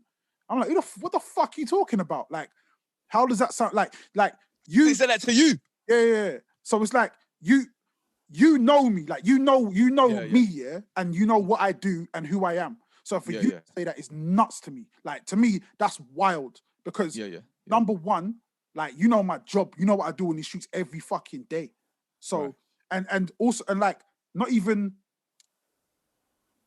you can speak about situations, without the racial component even being part of it. And to me, in that situation, I'm not even speaking it about as a race thing. Like, to me, I'm just saying, like, that situation is a mad situation. And what life do you value more? The girl who's about to be killed or the girl who... You know what I mean? They're both... You got 2 lives that are both really valuable. What one and to take it to the racial element, though, the girl who was about to get stabbed, what was she? Black. She was black. So they saved one black girl by killing another black girl. If you're thinking that she was going to act... Where was she about to stab her? Round the face, I think it looked like it was high. And was it just a slash, or was it like it was a stab? She's about to just. So she could have got her in the neck, and then she bled out. Maybe could have got her in the neck. Could have missed. Like there's a million ways this could have gone. But by saying it's a very difficult one. Yeah, so it's not like I haven't seen the video. It just sounds. So I've when they seen, got there, when the cops got there, were they? That was literally about to happen, or was there time for them to de-escalate before that 9 happened? seconds. It was 9 seconds from when he came out to when he shot her. Right, so that's literally coming out. It's all going off. Back. So a lot that happened. The 4 shots sounds excessive. Yeah. It does sound excessive. I guess it is excessive. And if it wasn't, they wouldn't have put this cop. I think he's on administrative leave or whatever. So obviously they think that there's something wrong in the situation. Yeah. And I feel like, imagine if he didn't save her and the other black girl got killed, then he might have people saying, "Oh, look, you didn't care about the black girl, you let her get killed." Yeah. So then you're in a bit of a mad situation in that one. You can't win. But at the same, but to me, there's never a situation where I'm going, yeah, do you know what? I'm sticking up for this person because they're white. I don't give a fuck what color you are, innit? Like for me, I'm always about what's right and what's wrong. So calling me a fucking coconut or saying I sound like a fucking coconut is fucking dumb as fuck. Because you know what happened then? Did you not resolve that then, or what? I didn't say nothing. I said what I said, innit? I just said I put my post up, man. Say guys want to. There's a lot of talk, but what? Yeah. Where are you putting money? If we're gonna do the pro black talk, we're gonna do the pro black talk. Let's start posting invoices of black people that we're paying right now. Let's start showing people, black people that you're giving jobs to, that you're giving opportunities to. Let's start showing the black kids that working with every single day up until 1 hour ago that I'm working with every single day. So if why is saying that to you? You're gonna call me a coon. Known him for so long. If you're gonna call me a coon, there's a lot of things you got to look into. You can't just be throwing words around like that. You can't just be saying things like that. Like especially if you didn't know me and you just said that because you just saw this instant, and you didn't know all the other shit I've been doing this whole time, then cool, all right, cool, you don't know me. But for someone who knows me, I was like, what the fuck, man? Like, so you and him, what? Have you and him falling out then over that? That's not a falling out thing. That's not a falling out thing. Like my fucking boy. Like that's never a falling out thing. But it's a case of don't fucking say things like that. Because I said, cut it out. Don't do that. Don't do that. Cut it out. Because that ain't even what it is. And it's a disrespect because it's something that I would never say to him. I would never say, oh, because you're thinking that way, then you must be this, you must be that. So have you both chat about it on the phone or anything? No. I'm not doing like if it happens online, it happens online, and I'm not doing a back and forth thing. Like I'm not. I'm gonna be 40 years old this year. I'm not doing that. Yeah. Definitely, that's one thing we're not doing. We're not going back and forth, and it's just like it is what it is. We just move on. But I mean, that's the problem. There are loads of different like situations where it's some of them are harder to judge than others. Like the George Floyd one, that's an open and shut case, man. Like, come on, this one. Because there was impending violence about to happen that could have been lethal, it's a difficult one. And but it's also why aren't you? You should be again. We come back to critical thinking.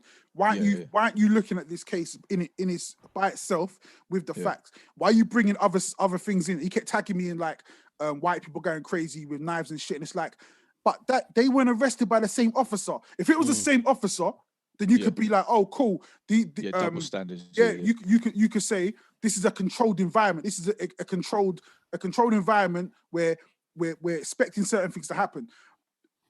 You don't have to tell me that there are fucking racist police out there. Like I believe that the majority of the police are racist. Like, that's where I stand, and I've always been there. Like I got no love for police, but at the same time, I'm always gonna what's right and what's wrong. I don't give a fuck. Like. Who you are, what color you are. If you do something wrong, I'm gonna say. If you do something right, I'm gonna say. That's as far. So what race was the policeman? He was white. He was white. Okay. Yeah. Like it's the same thing. What I said about the other guy. It's like you remember when what was his name? The guy who was selling the cigarettes and they killed him. Oh, was it Alton? No, not Alton Sterling. What was his name? I was just talking about him today. Tall guy. I can't remember. I can't remember his name. Not white. What's his name? I can't remember. Yeah, go on. The officer in charge of that who told them to do those to subdue him like that, she was black. So But It makes no to me, difference. it makes no difference. but And what- I could still say that there's racism involved, even if it's a black cop. Like, because I know how black cops go around when they're with their white friends. I know what they do. I remember it. Yeah, exactly. Yeah. So to me, So that's not many even times enough. we've been on the other side of that, innit? 100%. Like that guy in That's what Manchester. it boils down to, like the idea of white supremacy, doesn't it? Of course it does. 100%. Like you're gonna have black people who are racist against black people in a system of white supremacy. Because the system is a system. Eric Garner. Because the system's a system. Eric Garner. Yeah. So that's why, like, it's a bit of a mad one, isn't it? Like you can't just judge it on a racial aspect, because you've got these cops who are of other ethnic minorities also doing these things as well. So you can't just judge the person on the cop. Two of the guys who if they're killed white. Floyd. One of them was mixed half race. Nigerian. Yeah. And other one was Asian or something. And the other one was Chinese, wasn't it? It was For real? Yeah, Something it like was that. Yeah, man. yeah. So, and, you know what I mean? Yeah. I remember the time wait, mate. when we were in Manchester. A little bit, yeah. I remember the time we were in Manchester, innit? Remember, we were in Manchester, we were looking for Manchester Apollo, weren't we? And I must have took a wrong turn, and then we come and I saw these two girls walking, so I stopped the car to ask them directions. All of a sudden, this police car pulls out, and the policeman jumped out, and he started going mad at me. And he was a black policeman. Yeah. And then the white one came over afterwards and calmed him down, innit? Yeah. And then let us go. And that's happened quite a lot of times with either it's a black policeman or it's a brown policeman or whatever, and the white partner's like, oh, calm down, mate, calm down, it's all right. And that's happened a few times, the super cop mentality or whatever. Like where was it as well in one time I'm driving, coming up to I'm on the Edgware Road, driving to Northwest London, and this road they put a barrier and there's like police line and there's a police car in the middle of the road. So I drove up to them, just wanted to ask them what way should I go now, innit? Because they blocked off the road. And before I even got the chance to say anything, this policeman who happened to be black as well, he just starts going mad at me. Go, what the fuck are you doing? Can't you see this fucking line? Get the fuck off the fucking road. And I was just like, whoa. And then the white policeman was with him. So I started talking to the white policeman, just ignoring him, saying, I just wanted to ask you what way to go. And this guy's just going mad, isn't it? So then the white policeman, and I was in the car with Jason as well. And like, you remember Jason used to live with me, innit? He used to come out sometimes.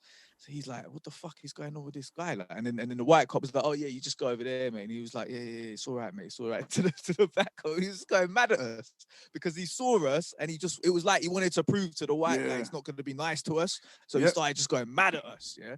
It was just crazy, bro. We see that shit a lot, man. That's why it's never a case of like the people say, oh, we need more police officers of color, and it's like, no, you don't. You need to you need to stop being racist cunts, man. Like, it doesn't matter what color the police are. The police are part of a system, and that system is a racist system. Like, that's is what it is, man. That's just fucking facts out here. But yeah, man. All right, let's fucking talk TV, because we kind of missed out on TV shit because Terry left early last week.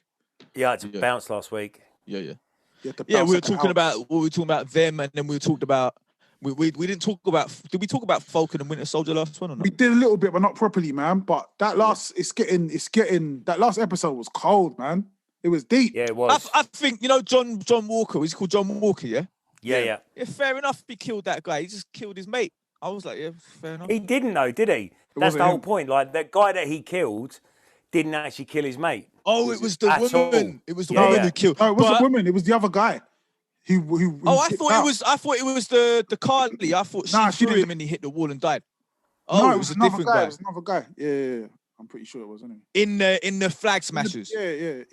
Another guy in the flag smashers. Yeah. So then, fair enough though, because if you're in a fight, if you're in a war situation like that, then and your side kills someone, you better be prepared to die, innit? See, look, AC's part of the system already. AC never make sure AC's never a fucking fed.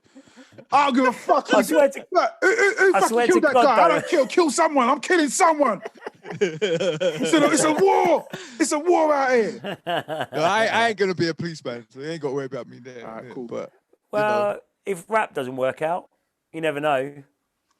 Like I could see like what happened to the John Walker guy. I could sympathize with him because his best friend just got killed, innit? Yeah. Yeah, but he's supposed to be Captain America. He's supposed to be like above all of that. Captain America. Yeah, but Captain America saw like Bear Man the die. original. Captain Steve America Rogers, but he was killing loads of German soldiers in the first film, innit? Yeah, but you can kill them. But that's a war situation. Yeah, this is a war. They were fighting terrorists were just trying to kill them. They're all trying to kill each other. Not out in the streets, bruv. Not out in the streets where people got cameras out. Oh yeah, and you're right actually because the guy did surrender. He surrendered. He surrendered. Yeah, he was subdued. He was subdued. He was surrendered. No, you're right. Yeah. He was actually just killed him in cold blood. Yeah, he was wrong because he could have got information out of him as well, innit? To find it was murder because there's rules of engagement in there. If someone submits, you're not supposed to kill him. Yeah, I mean, he was in the wrong then. Yeah, I was wrong about that. He was in the wrong, but I sympathise with him because it. What did you think of that lefty woke speech? By who? By both of them. They're both going back and forth. Bucky and fucking. I didn't even know about it. Which was the lefty woke bit. Which was that? When they were going about just some pure wokeism, just in the middle there.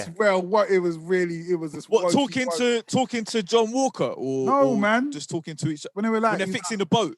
No, when he goes, yo, I shouldn't know what it was like to give a black person. Oh yeah, I thought that was alright. Yeah, I didn't mind.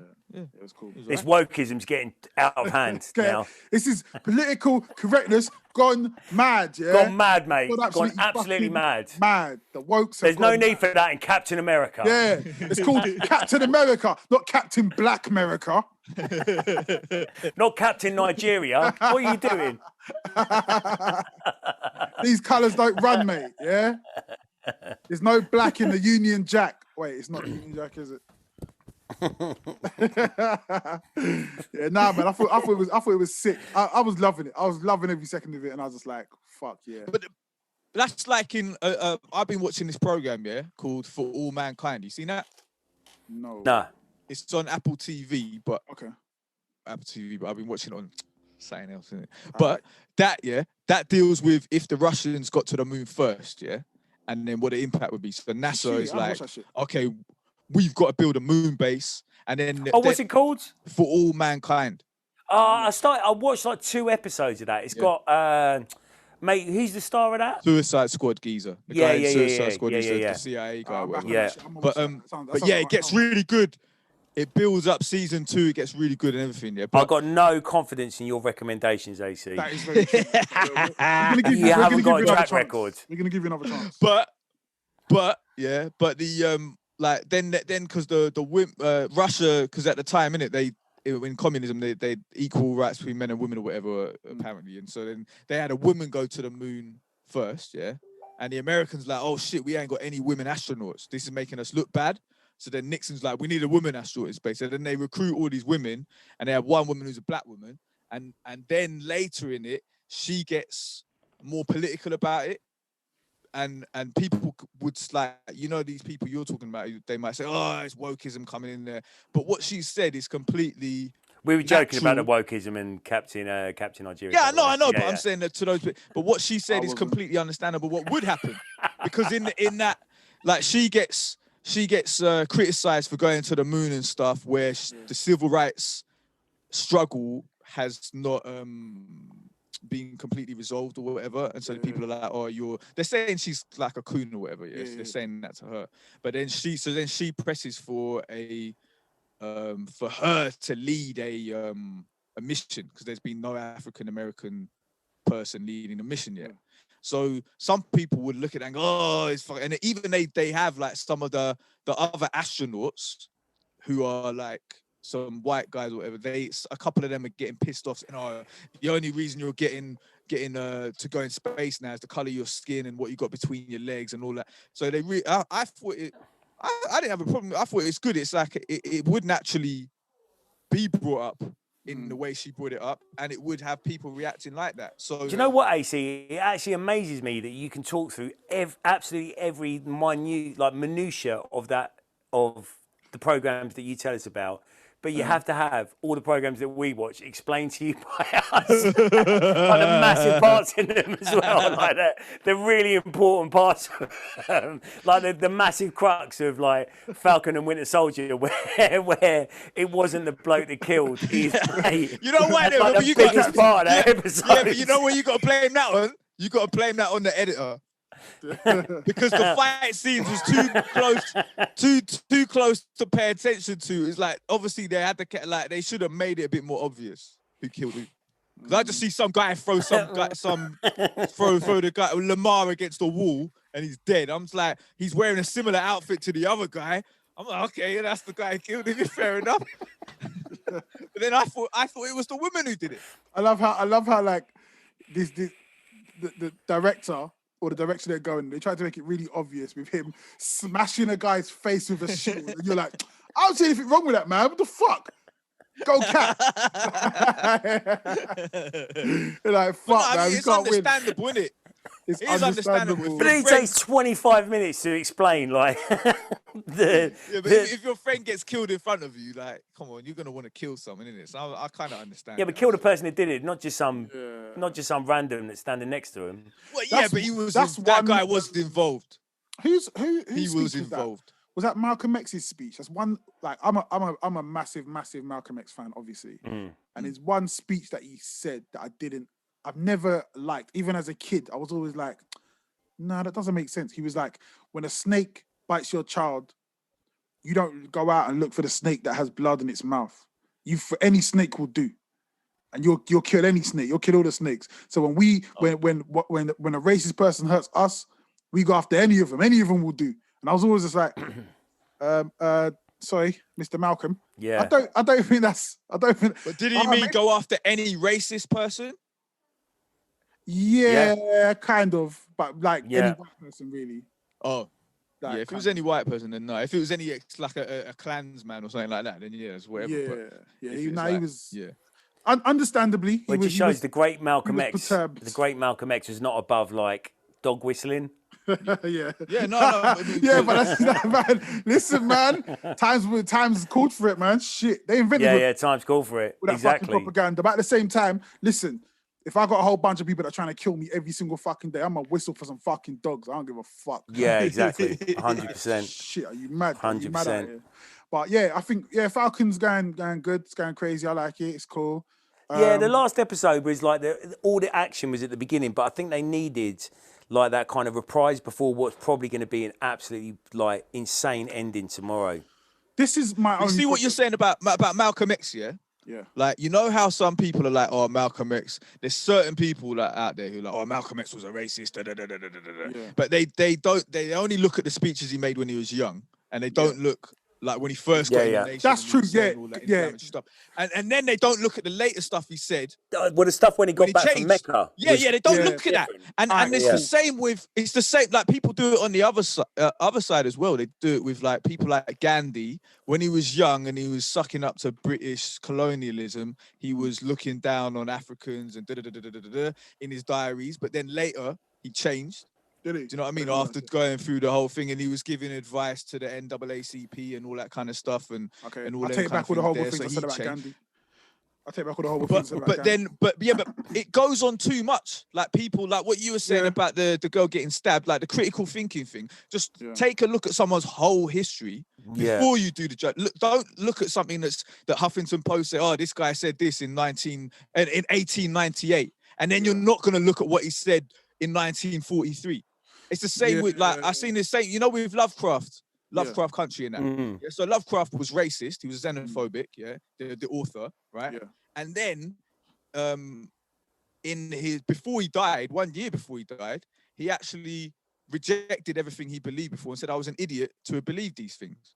Yeah. But then people are still holding him to that standard of when he was the xenophobe before. So, and then you're like, well, how do you he was a xenophobe, but then he said I was an idiot. So what? Yeah, but that allows you to be a racist your entire life, and then 10 days before you die, go actually. No. But he didn't know he was going to die. He was young. He was.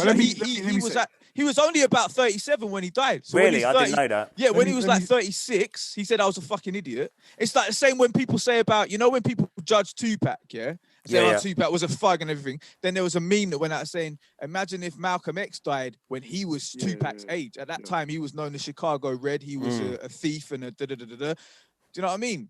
So I've said this before. Yeah. And I've said there's two sides of this though, yeah. Because there's the idea of like what you're saying, yeah.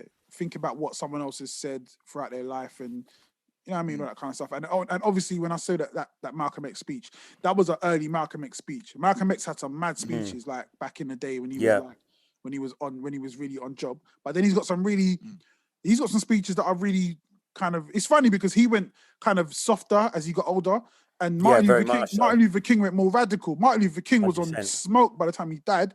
Martin Luther King was on some, you know what, man, fuck y'all crackers. But like they were kind of meeting in the middle. Yeah, they were, like they really were. But also you kind of have to remember like who is these people that are saying these things. A lot of times we see posts and people react to things, but like these people are fucking idiots. Like they have no fucking power. It's that whole thing of trial by what's it called? Trial by media. Yeah, like, but the media and the people are just a bunch of they're like us, man. We're all a bunch of fucking idiots. So it's like, but the thing is, you can take a quote from. No, I don't, because you can take a quote from absolutely anybody at any point in their life and make it apply to something that's important to you. Like, again, going back to Fuckhead Fox, like he actually, I can't remember what the quote was, but he used the Malcolm X quote himself.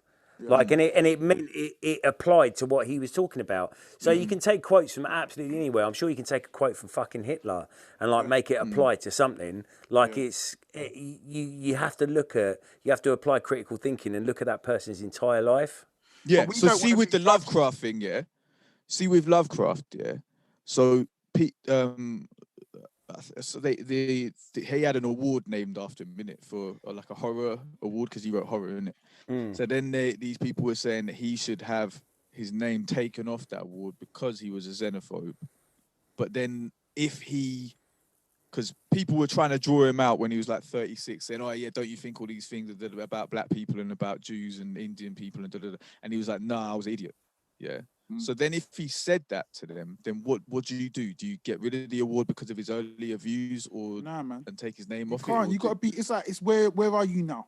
That's where I judge you. Where are you now? That's what I'm like. So I can have a problem with somebody. I can have a problem with someone, and then we squash it and we're cool. I'm not gonna keep going back and be like, "Yo, bruv, what did you say?" Nah. And it's like, nah, man. You said what you said. I said what I said. Oh, we cool now. We're cool now. We move forward. And it's very again, man, short-sighted. It's disingenuous, man. Disingenuous. It's like disingenuous. You're not even that mad about the thing. Like, really, you're really not. Nah. Because if you were, even when people criticize Gandhi, yeah, there was quite a lot of things you could justly criticize him on. And I always say, well, if you look at all of the leaders of the civil rights movement out there, Dr. Ambedkar, who was like, he was like the leader of, you know, the so-called untouchables and that. Yeah. For me, he's the real hero of. Wait, pause. Yeah. Terry's headphones look so funny, man. It looks like a Como. like Homer Simpson's hair, innit? What's the Rap C Nesbitt guy? That shit was genius. I'll leave him like that. Hold on.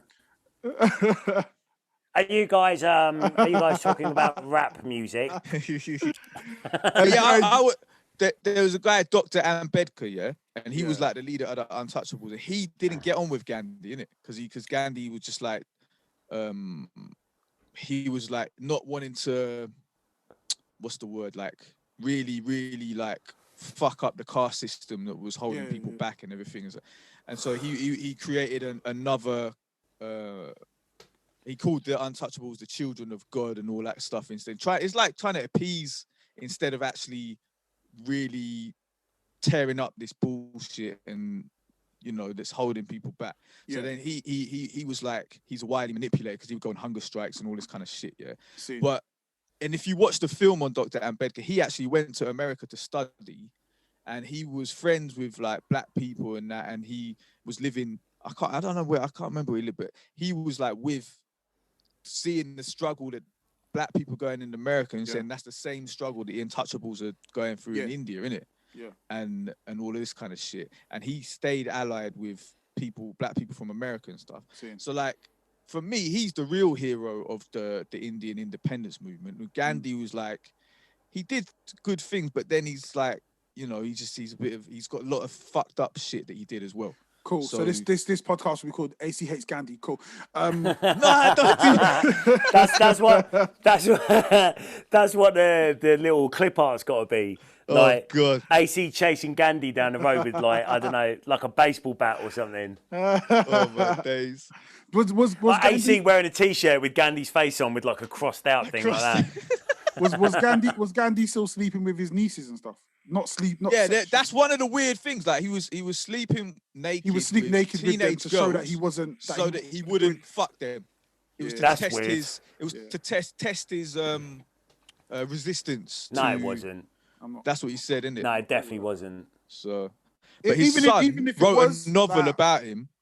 Yeah. Even if it was, was it his son or his grandson who's written the book? I don't know. Detailing all of this stuff. Saying he was a weirdo and that, innit? It's like a lot of stuff would be fucking weird. Gandhi was a weirdo. Cool. Right. AC says Gandhi's a weirdo. Cool. Yeah, that's what the podcast is going to be called this week. AC says Gandhi's a weirdo. It's always hard thinking of... AC says John Walker was right. That's Yeah, nah, it's not as catchy, really. That's not that pop and zing to it, really, is it? Hitler was probably our best one. That's got to be the best one. Coming up with names for the podcast is quite tough, actually. It's something that I do put a bit of pride in. Like, you know what I mean? Like, yeah. You've done really well so far. You've had some headlines for sure. Yeah, so far we ain't missed a beat yet. They ain't been a weak one for sure. There's been plenty of weak podcasts, but no titles. This is the thing, though. People still like the podcast. They still even ones when I think aren't that great. When fucking AC comes late, you leave late, early. You know what I mean, like. I'm like, I don't know if they're going to feed it. But people are like, nah, man. AC takes 25 minutes to fucking explain a program that he watched. AC eats a 3-course meal through the mic. If you have a set with Grammar, like Grammar, you ask Grammar something about like. For podcast listeners, they don't know who Grammar is. Explain. Grammar's my mate. Yeah, if you ask Grammar Charlie, if you ask Grammar about we have a comic or a film or whatever, he will not just tell you the story. He's telling you what every character's saying to each other. like one time I was in the car with Grammar and he was like, have you read Civil War, the Marvel Civil War thing? I was like, nah, man, what's it about? Bro, that whole journey, that is it, sorted. Grammar's just telling me what every character said to him, what it said. He's like, the caps like this, and he's like, nah, fam. Has Grammar ever met Joshua? They must have met. Yeah. I swear they hung out. Them two having a conversation about comics would be mad. Them two having or about films would be crazy. Because Joshua was the same. Like Joshua don't. Whenever I used to stay around Joshua's house or Joshua stay around mine, you know, like when you're trying to sleep and someone just won't shut up. Yeah. Like you're nodding off, and then you're like, Nathan, you remember that time when the Grey Hulk was fighting the Green Hulk, and you're like, nah, man, like I just want to sleep, man. Nathan. Bro, Terror and Grammar together, we went and done a show in Scarborough, right? And I've driven all the way there. I want to sleep now, They're just sitting up, just talking, and I'm just like, I'm trying to sleep on the floor. I'm like, bruv, you two want to sleep or you want to talk? They're like, we want to talk. But I was like, just get the fuck out there, didn't it, guys? So they went out into the town. You know MC Darrison? Darrison, yeah. Darrison, he's cool, man. Yeah, he's a great guy, man. But Darrison, like, if you ask him about a film or a program or something like that, he will literally give you. He's got a mad memory. Like he will give you the entire script in all the different accents and stuff like that. Have you ever heard him do like impressions of people? Nah. He does like impressions of all like the big drum and bass DJs. Is fucking hilarious. If you ever see him, ask him to do his Brian G, man. It's one of the fucking funniest things I've ever heard in my entire life. But seriously, I like I did this gig with him in Moscow, and if you know Moscow, like the airport and the city are so fucking far away from each other, and it's got one of the worst traffic problems in the world. So you have to leave like 5 hours before your flight's taken off. And I sat in this fucking people carrier, like trying to go to sleep after like having half an hour's sleep. For starters, we couldn't get him out of bed. Secondly, like we sat in this people carrier, and he did Anchorman twice. And then in the end, like he did it in a Scottish accent. Like it was unbelievable. I was like this, Darry, please. And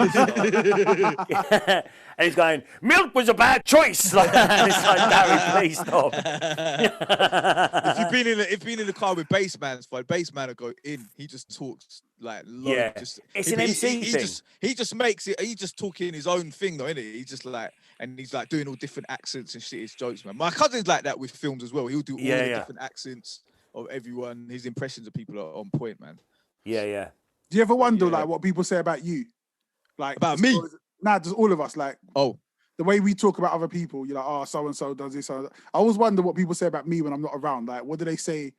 Like, what do we? Yeah. I remember you saying about me that every time I tell a story, everyone's just shouting. Yeah. But like, I don't know, man. I think because I've been around you quite a lot, so like my like impressions of you is quite. I don't know. It's quite spot on. I think a lot of people. It is. A lot of people feel the same way, like how you are, like because you're quite a unique. You're a unique person. You're like a unique person, but obviously you're you in it, so you're never gonna see like the stuff that. And that's the question to me. I'm like, how do people see me? Because I don't know. I'm just normal. I'm normal. Yeah. So it's a weird thing, man. My impression of AC would be, I was selling CDs outside Hammersmith Palais, and then Jason Derulo came out, and he was a cunt. And he's come over, yeah? He's come over, he's gone, hey, fuck, what we doing?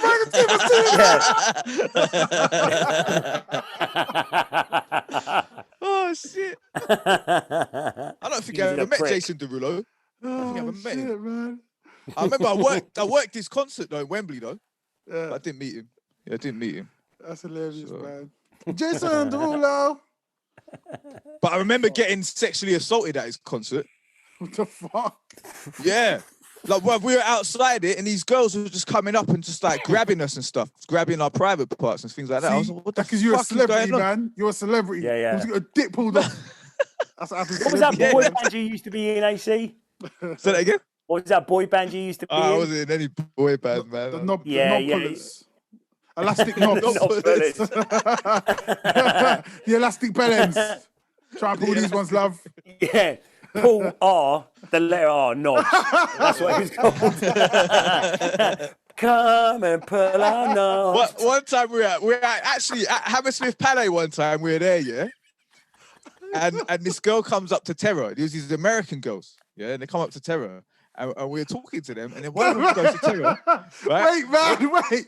I'm not over pull our knobs. Pull our knobs. Oh, fuck. What's the album? That's the name of the group. What's the album, though? What's the album called? What's the debut album for Pull Our Knobs? No Foreskin Left. Well, no, that would be the third album, isn't it? You do it like EPMD, you know, like Back in Business. Pull it out. Yeah. Whip it out.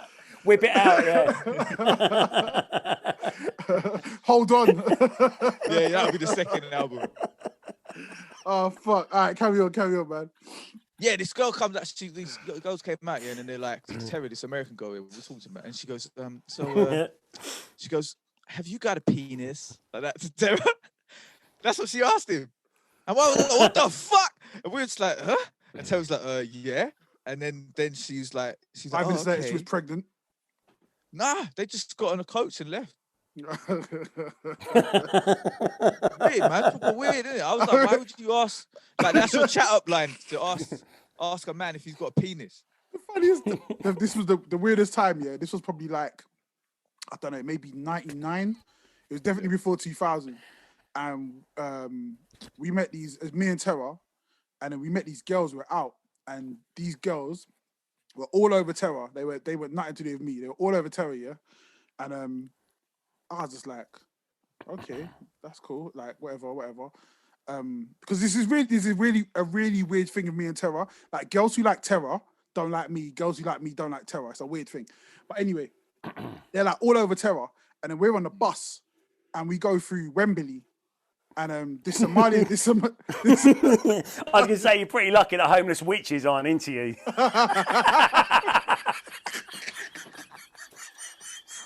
What do you mean, homeless witches? What was that? Oh. Jeez. You're deep. No, but that woman who says she's a witch, yeah, she actually owns a property, bro. She actually owns a property, yeah. I'm gonna fucking die, man. She ain't homeless. Oh, fuck. No one else is gonna find that funny apart from us.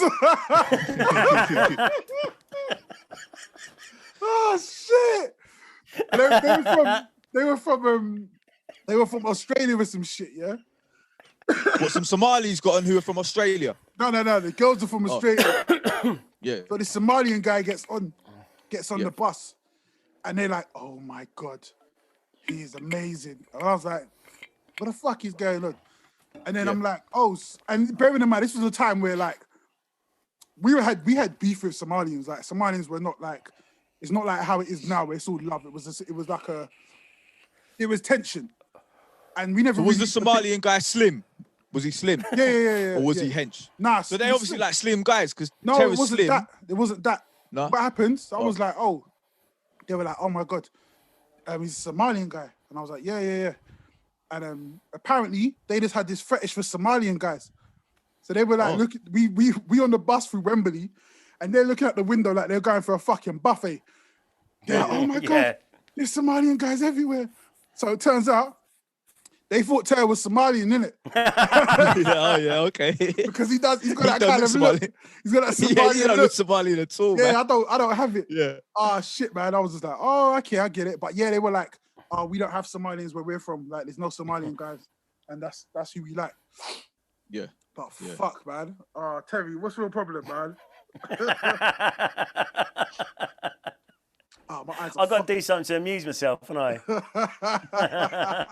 No, yeah, because in Kenya, like my mum and like all their relatives, they're always going on about Somalians being really good looking and stuff. They're like, yeah, Somalians are really good looking. That makes sense because Somalian women are fucking beautiful. Somalian, Eritrean, Ethiopian women, they just got that. Like it's funny when you look at European beauty standards, like the stuff that they look for is really just that East African look. So it's the high cheekbones, it's that kind of that high cheekbones, defined face, full lips. Yeah. That's the tall and slim. Yeah, that's them. Yeah. Slim, big backsides, curvy, like that's that's Ethiopian shit, that's Somalian shit, that's Eritrean shit. So I need to go to Ethiopia then, man. Check that out. I'm trying to like Ethiopia on a real level. If I could live anywhere in Africa, Ethiopia would be the place. Only because like historically what it means and the ark's there, innit? Yeah, man. Don't why are you telling everyone for, bruv? Bruv, they know, innit? It's on TV and that. Is it? Right, Didn't you see it? Yeah, there was a TV program. The guy went there. He went to the church where the ark is, and he said the priest said, "Yeah, you can go in there." He goes, "If you go in and you have a look, but your heart's not pure, and you just want to go in there to know that the ark's there, you'll just die." Yeah. So he didn't go in. See, he's like, the Ethiopian Coptic church. Is it? Yeah. Yeah. My dad went there actually. Did he go and look at the ark? I don't think he did, but he could have. I guess he's got a pure heart. Yeah, he believes in all that. No, but they said like if you go in there to you just want to pay respect to God, the ark will just happen to be there and you'll see it and you'll be fine. But if you go in there looking to specifically find the ark, you'll die. That's convenient, isn't it? It'll kill you. But the ark killed bare people. Like there was one guy who steadied the ark on the bridge, innit? He just died. He touched it and he just died. That's why they used to put the poles through it. Yeah, not sure about that. So the bit in Indiana Jones where they lift the lid up, they should be dead when they touched it. Yeah, but the German soldiers who lifted the lid up, they should have died right then just from touching it. Well, didn't they die afterwards with like their faces melting off? God killed them off. Only when they looked, but they should have died from touching it. Yeah, they should have died from touching it. Yeah. So they should have lived unless they had gloves on. If they had gloves on, they'd be all right. I didn't see if they had gloves on. Yeah. God can't get through gloves. Yeah. So it's this if your skin those ones you touches get from B&Q with the big rubber things on the end, like that for. Yeah, I mean, I don't know. Like, if the Nazis had B&Q, I don't know. They had Fanta in it, so I don't know. They might have had range. Range is like range is pretty good for stuff like that. Well, Dunelm, maybe they had Dunelm. Dunelm sounds a bit German. Isn't it? I've never been to a Dunelm actually. Wilkinson's, that's one of my Is Dunelm like Wilkinson's? Well, I don't know. It's my dad's mum's maiden name, innit? I fucking love Wilco's, man. I did my work experience there in Luton. Yeah.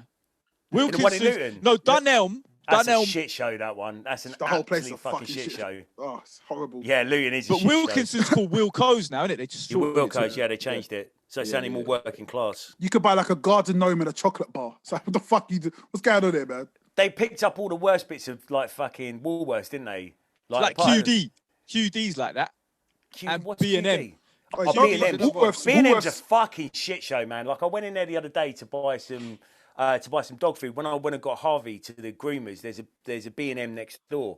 So I went in there and they've got stuff that you see nowhere else. They had like I needed to buy some shower gel. And they had Scooby-Doo shower gel in there in the men's bit, and I'm like, sick. Who the fuck thought to make Scooby-Doo into? Who even knows what Scooby-Doo is nowadays? Number one, where are they buying this stuff? Where are they buying their fucking stock from? Did you get it? It's all yeah, maybe smell like a dog. It's all leftover stuff or the stuff that the other shops can't take. So. Mad. You know when they stopped doing so basically energy drinks now don't have any sugar in.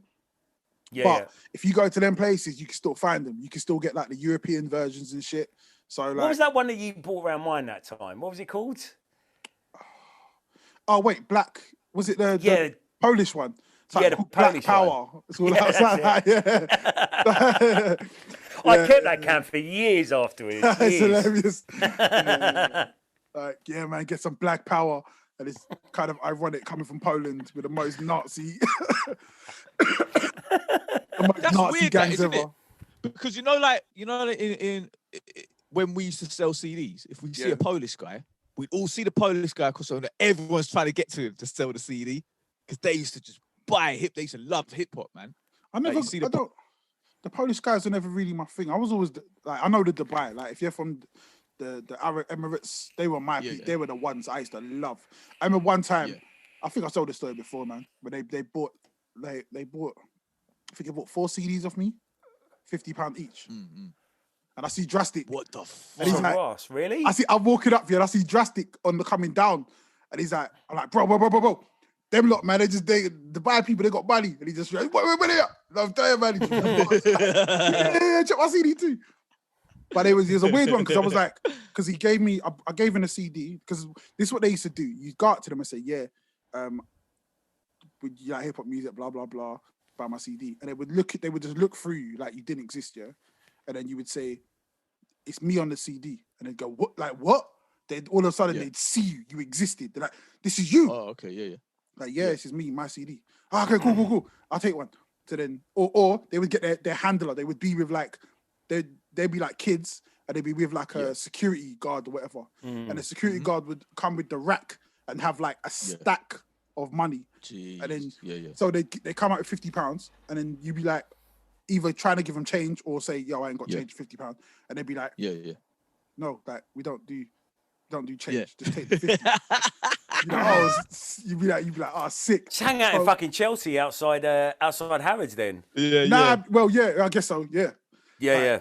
If we thought the things they probably would have kicked us out, but Trucks, they were cool with it. So this one time there was a whole bunch of them, like loads of them together, because they would come to holiday over here, and you'd be able to tell them because they would have like, they'd always be the guys would always be chubby, curly hair, Von Dutch hat. That's the uniform they were on, So you spot them, be like, yo, check this. So there was a whole bunch of them, and I've given one a CD, he's giving me £50, and I've said, I don't have any change. He's like, cool, keep it. Then the other guy's gone, oh, I'll take one as well. Oh no, there was girls. They're like, oh, can we have one as well? I'm like, yeah, cool. So I can just give you the CD because he's giving me £50. They're like, no. Yeah. And 4 of them gave me £50. I was just like, what the hell is going on right now, man? Like, and for to give you some context, this was like at the end of the CD mixtape boom. So really, most days you probably only made £100 a day. That was like kind of like the most you would really make most of the time, and that was if you were out there the whole day. I'd come late that time, so I didn't get there. Normally we'd get there at 11, and I didn't get there till like maybe 3 or 4 that day. And so I was like, damn, it's gonna be a tough one. If you come late, that means you gotta go all night in it because you're gonna miss the night bus and whatever. But yeah, luckily, see them lot, man was sorted, ran home. Yeah, sorted for the day. That shows you how fucking dumb I was. If I was really smart, I would have stayed out there still the whole night. I had this in my head. I was like, I needed to make £100, and then because I did double that, I was like, hey, I'm good. But you should have gone down HMV and got like a Method Man album and gone, look, oh yeah, I've just re-upped on my second album. This one's 60 quid. They would have given me 100. Oh shit, man. I'm coughing so much. My hay fever's going crazy right now. Today's been a bad. I was going to say, what's your hay fever like at the moment? I was telling someone about your hay fever the other day. Actually, do you remember, where were we? We were in Bristol or something like that, and we got to the hotel, and you had like a little bit of hay fever. Well, I left you in the hotel room. I went and took a shower, like had some food, whatever. Then we were about to go to the club, and I went and knocked on your door, and you were like a baby on the floor, pretty much like in a puddle of your own juice, just like, and it was pure hay fever. That shit used to, yeah. It's not as bad as it was. It's a lot better than it was. I'm still taking medication, and most humans should. But this is how deep I've gone into it. So I've looked at I take loratadine. I've looked at loratadine studies to see like what the dosage was, and what they said was a safe dose and what was too much or whatever. And it's kind of weird. The doses that they give you is 10 milligrams. But the dose that they found that was effective, by the way, if you're listening to this, please do not take this as medical advice. If you do, if you do this, you'll probably die. We're not fucking doctors, AC. We are not fucking doctors, AC. We've said it many times. You lot don't believe us, but we're not. And I'm a big lad. But basically, it's based on weight, like how much you weigh to how much you should take. Same with all drugs, really. Yeah, 100%. So this fucking 10 milligram shit that I was trying to take to not even touching the sides. Not even close. So it's to be fair, I should be taking like 40 milligrams, but I don't do that anymore. It's like 20. Yeah. But because that shit used to kill you. You used to like. I remember being on tour with you a couple of times, and you just being an absolute fucking mess. Like swollen eyes, like streaming out of your nose and stuff. I remember even when I used to sell CDs. I remember one time a guy, he was like, "What's up with your face, man?" Like, "I'm just eyes." This is it. That's actually when I started wearing glasses all the time, wearing sunglasses all the time. Yeah. Like in the summer, because I was just like, I'm tired of people going, damn, what the fuck is wrong with you? Why are you crying? You're too big to be fucking crying. But that's like me at the moment, because of my glaucoma, like my left eye like streams quite a lot. Yeah. So I'm walking down the street and people are looking at me and it's like red and it's streaming, but the other eye doesn't do it. Like people are looking at me and I almost feel like shouting, I'm not fucking crying. Like I'm happy now. Wrong with me. I'm happy now that she's gone. So fuck off. Yeah, nah, it's all. Yeah, I didn't even like her anyway by the end, so it's fine. Like I could probably do a whole podcast about my hay fever stories, but I'll give you 2 of them. One of them was when I used to record at Amos's. And so what I've learned is when you, one of the problems I get is when it restricts your sinuses. So you can't breathe through your nose. If you can't breathe through your nose, it's really hard to record and sound natural. It sounds really nasally. But what used to help was when you're hot, for some reason, the vessels contract so that you can breathe. So what we would do, it's so funny, we would record a song and then near the end, or record a verse near the end of the verse. My nose will start closing up. We go outside in the park. We do like run. We do like jog. Do some push-ups. Like get proper hot. Then run back upstairs. Like ready and then record another verse. And then like we would do that. Nice. Like the whole time. It was absolutely fucking mad. Another time I went to shoot a video for Flowlosopher. So I hadn't taken any medication. By the time I get to fucking where Flowlosopher lives, I am in no fit state to do anything. I am fucked. So I'm looking for I've called him up and I'm like, yeah, I'm here. Where are you lot? And they're like, oh, we're down the road. I'm like, cool. I need to find a pharmacy to get some medication. So I've gone into the pharmacy and I've said to the woman, like, do you have any, I need some hay fever medicine really bad. She looked at me, she looked at my face and she's like, fucking hell, like, what the fuck is going on? I couldn't breathe, I couldn't see, like, it was fucked. So she's giving me, you know, the 7 a day, one a day, pack 7. Yeah. I've taken all 7. I've just opened them all up, I just taking them, every single one of them, right? But this was not loratadine, it's the other shit that makes you fucking sleepy. Like, it fucks you up, man. So it makes you almost feel like you're high. So I've taken that and it calms everything down. Like, it's a proper powerful antihistamine. And I've taken fucking way over the dose and it's just calmed everything down and I can actually like relax. But then it made me really, really sleepy. So I'm trying to stay awake from the loss of the shoot. And I'm like, they're talking to me. I'm just like, I don't know what the fuck is going on. It's like you're on leave. Oh, wow. But at the same time, I just felt so good because it was just like the first time in ages that it was just like, oh, my eyes aren't itching.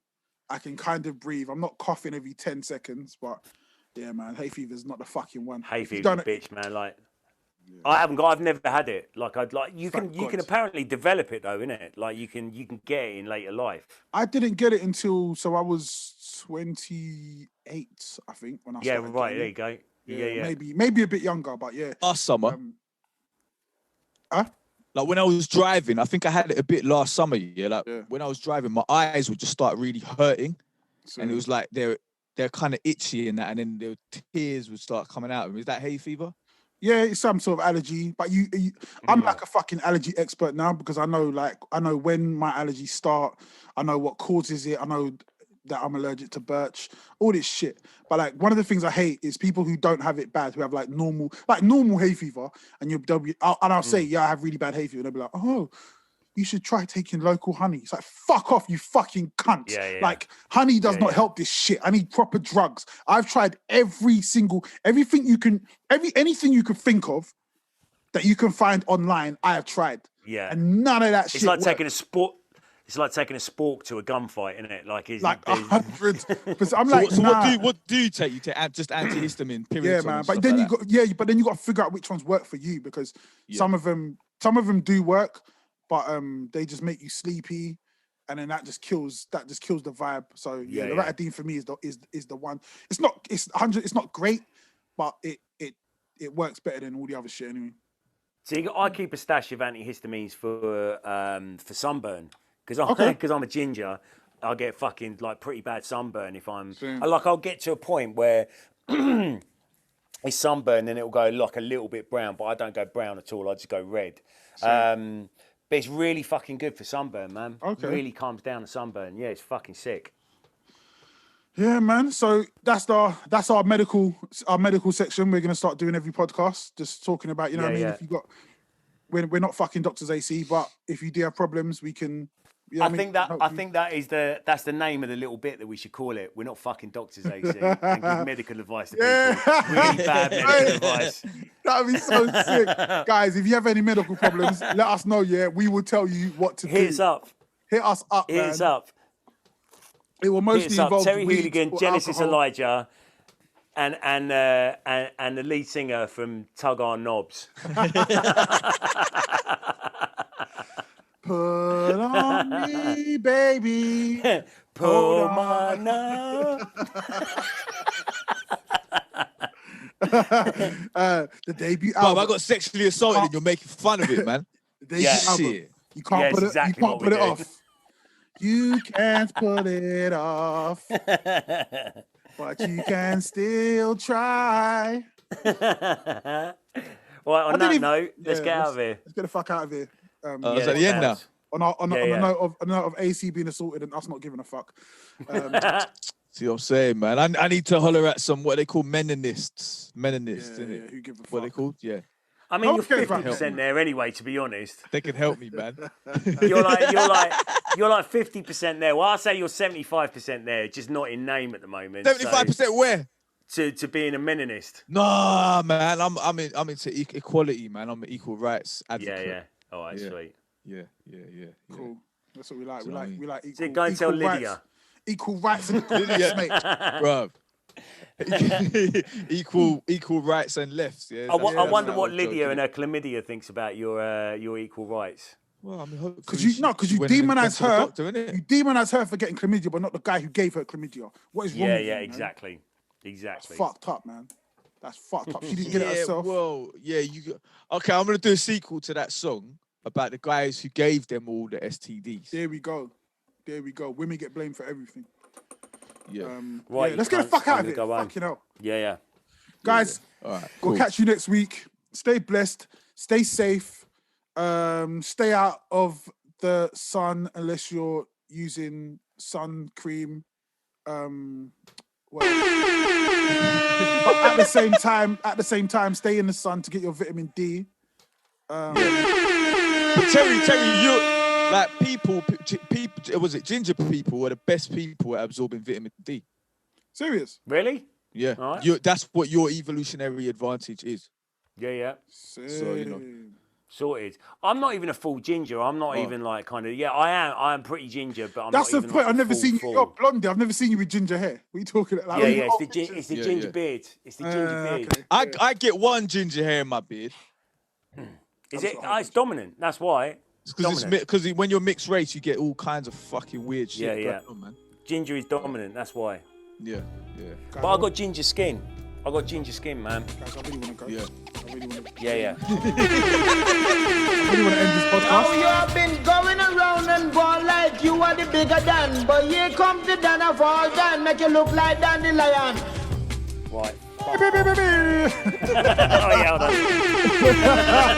All right, peace and love, guys. Take care. We'll see you next week. Terry's gone. Terry did the AC. He's gone. He must need the toilet. Oh, shit. All right, cool, man. We are out, man. Peace.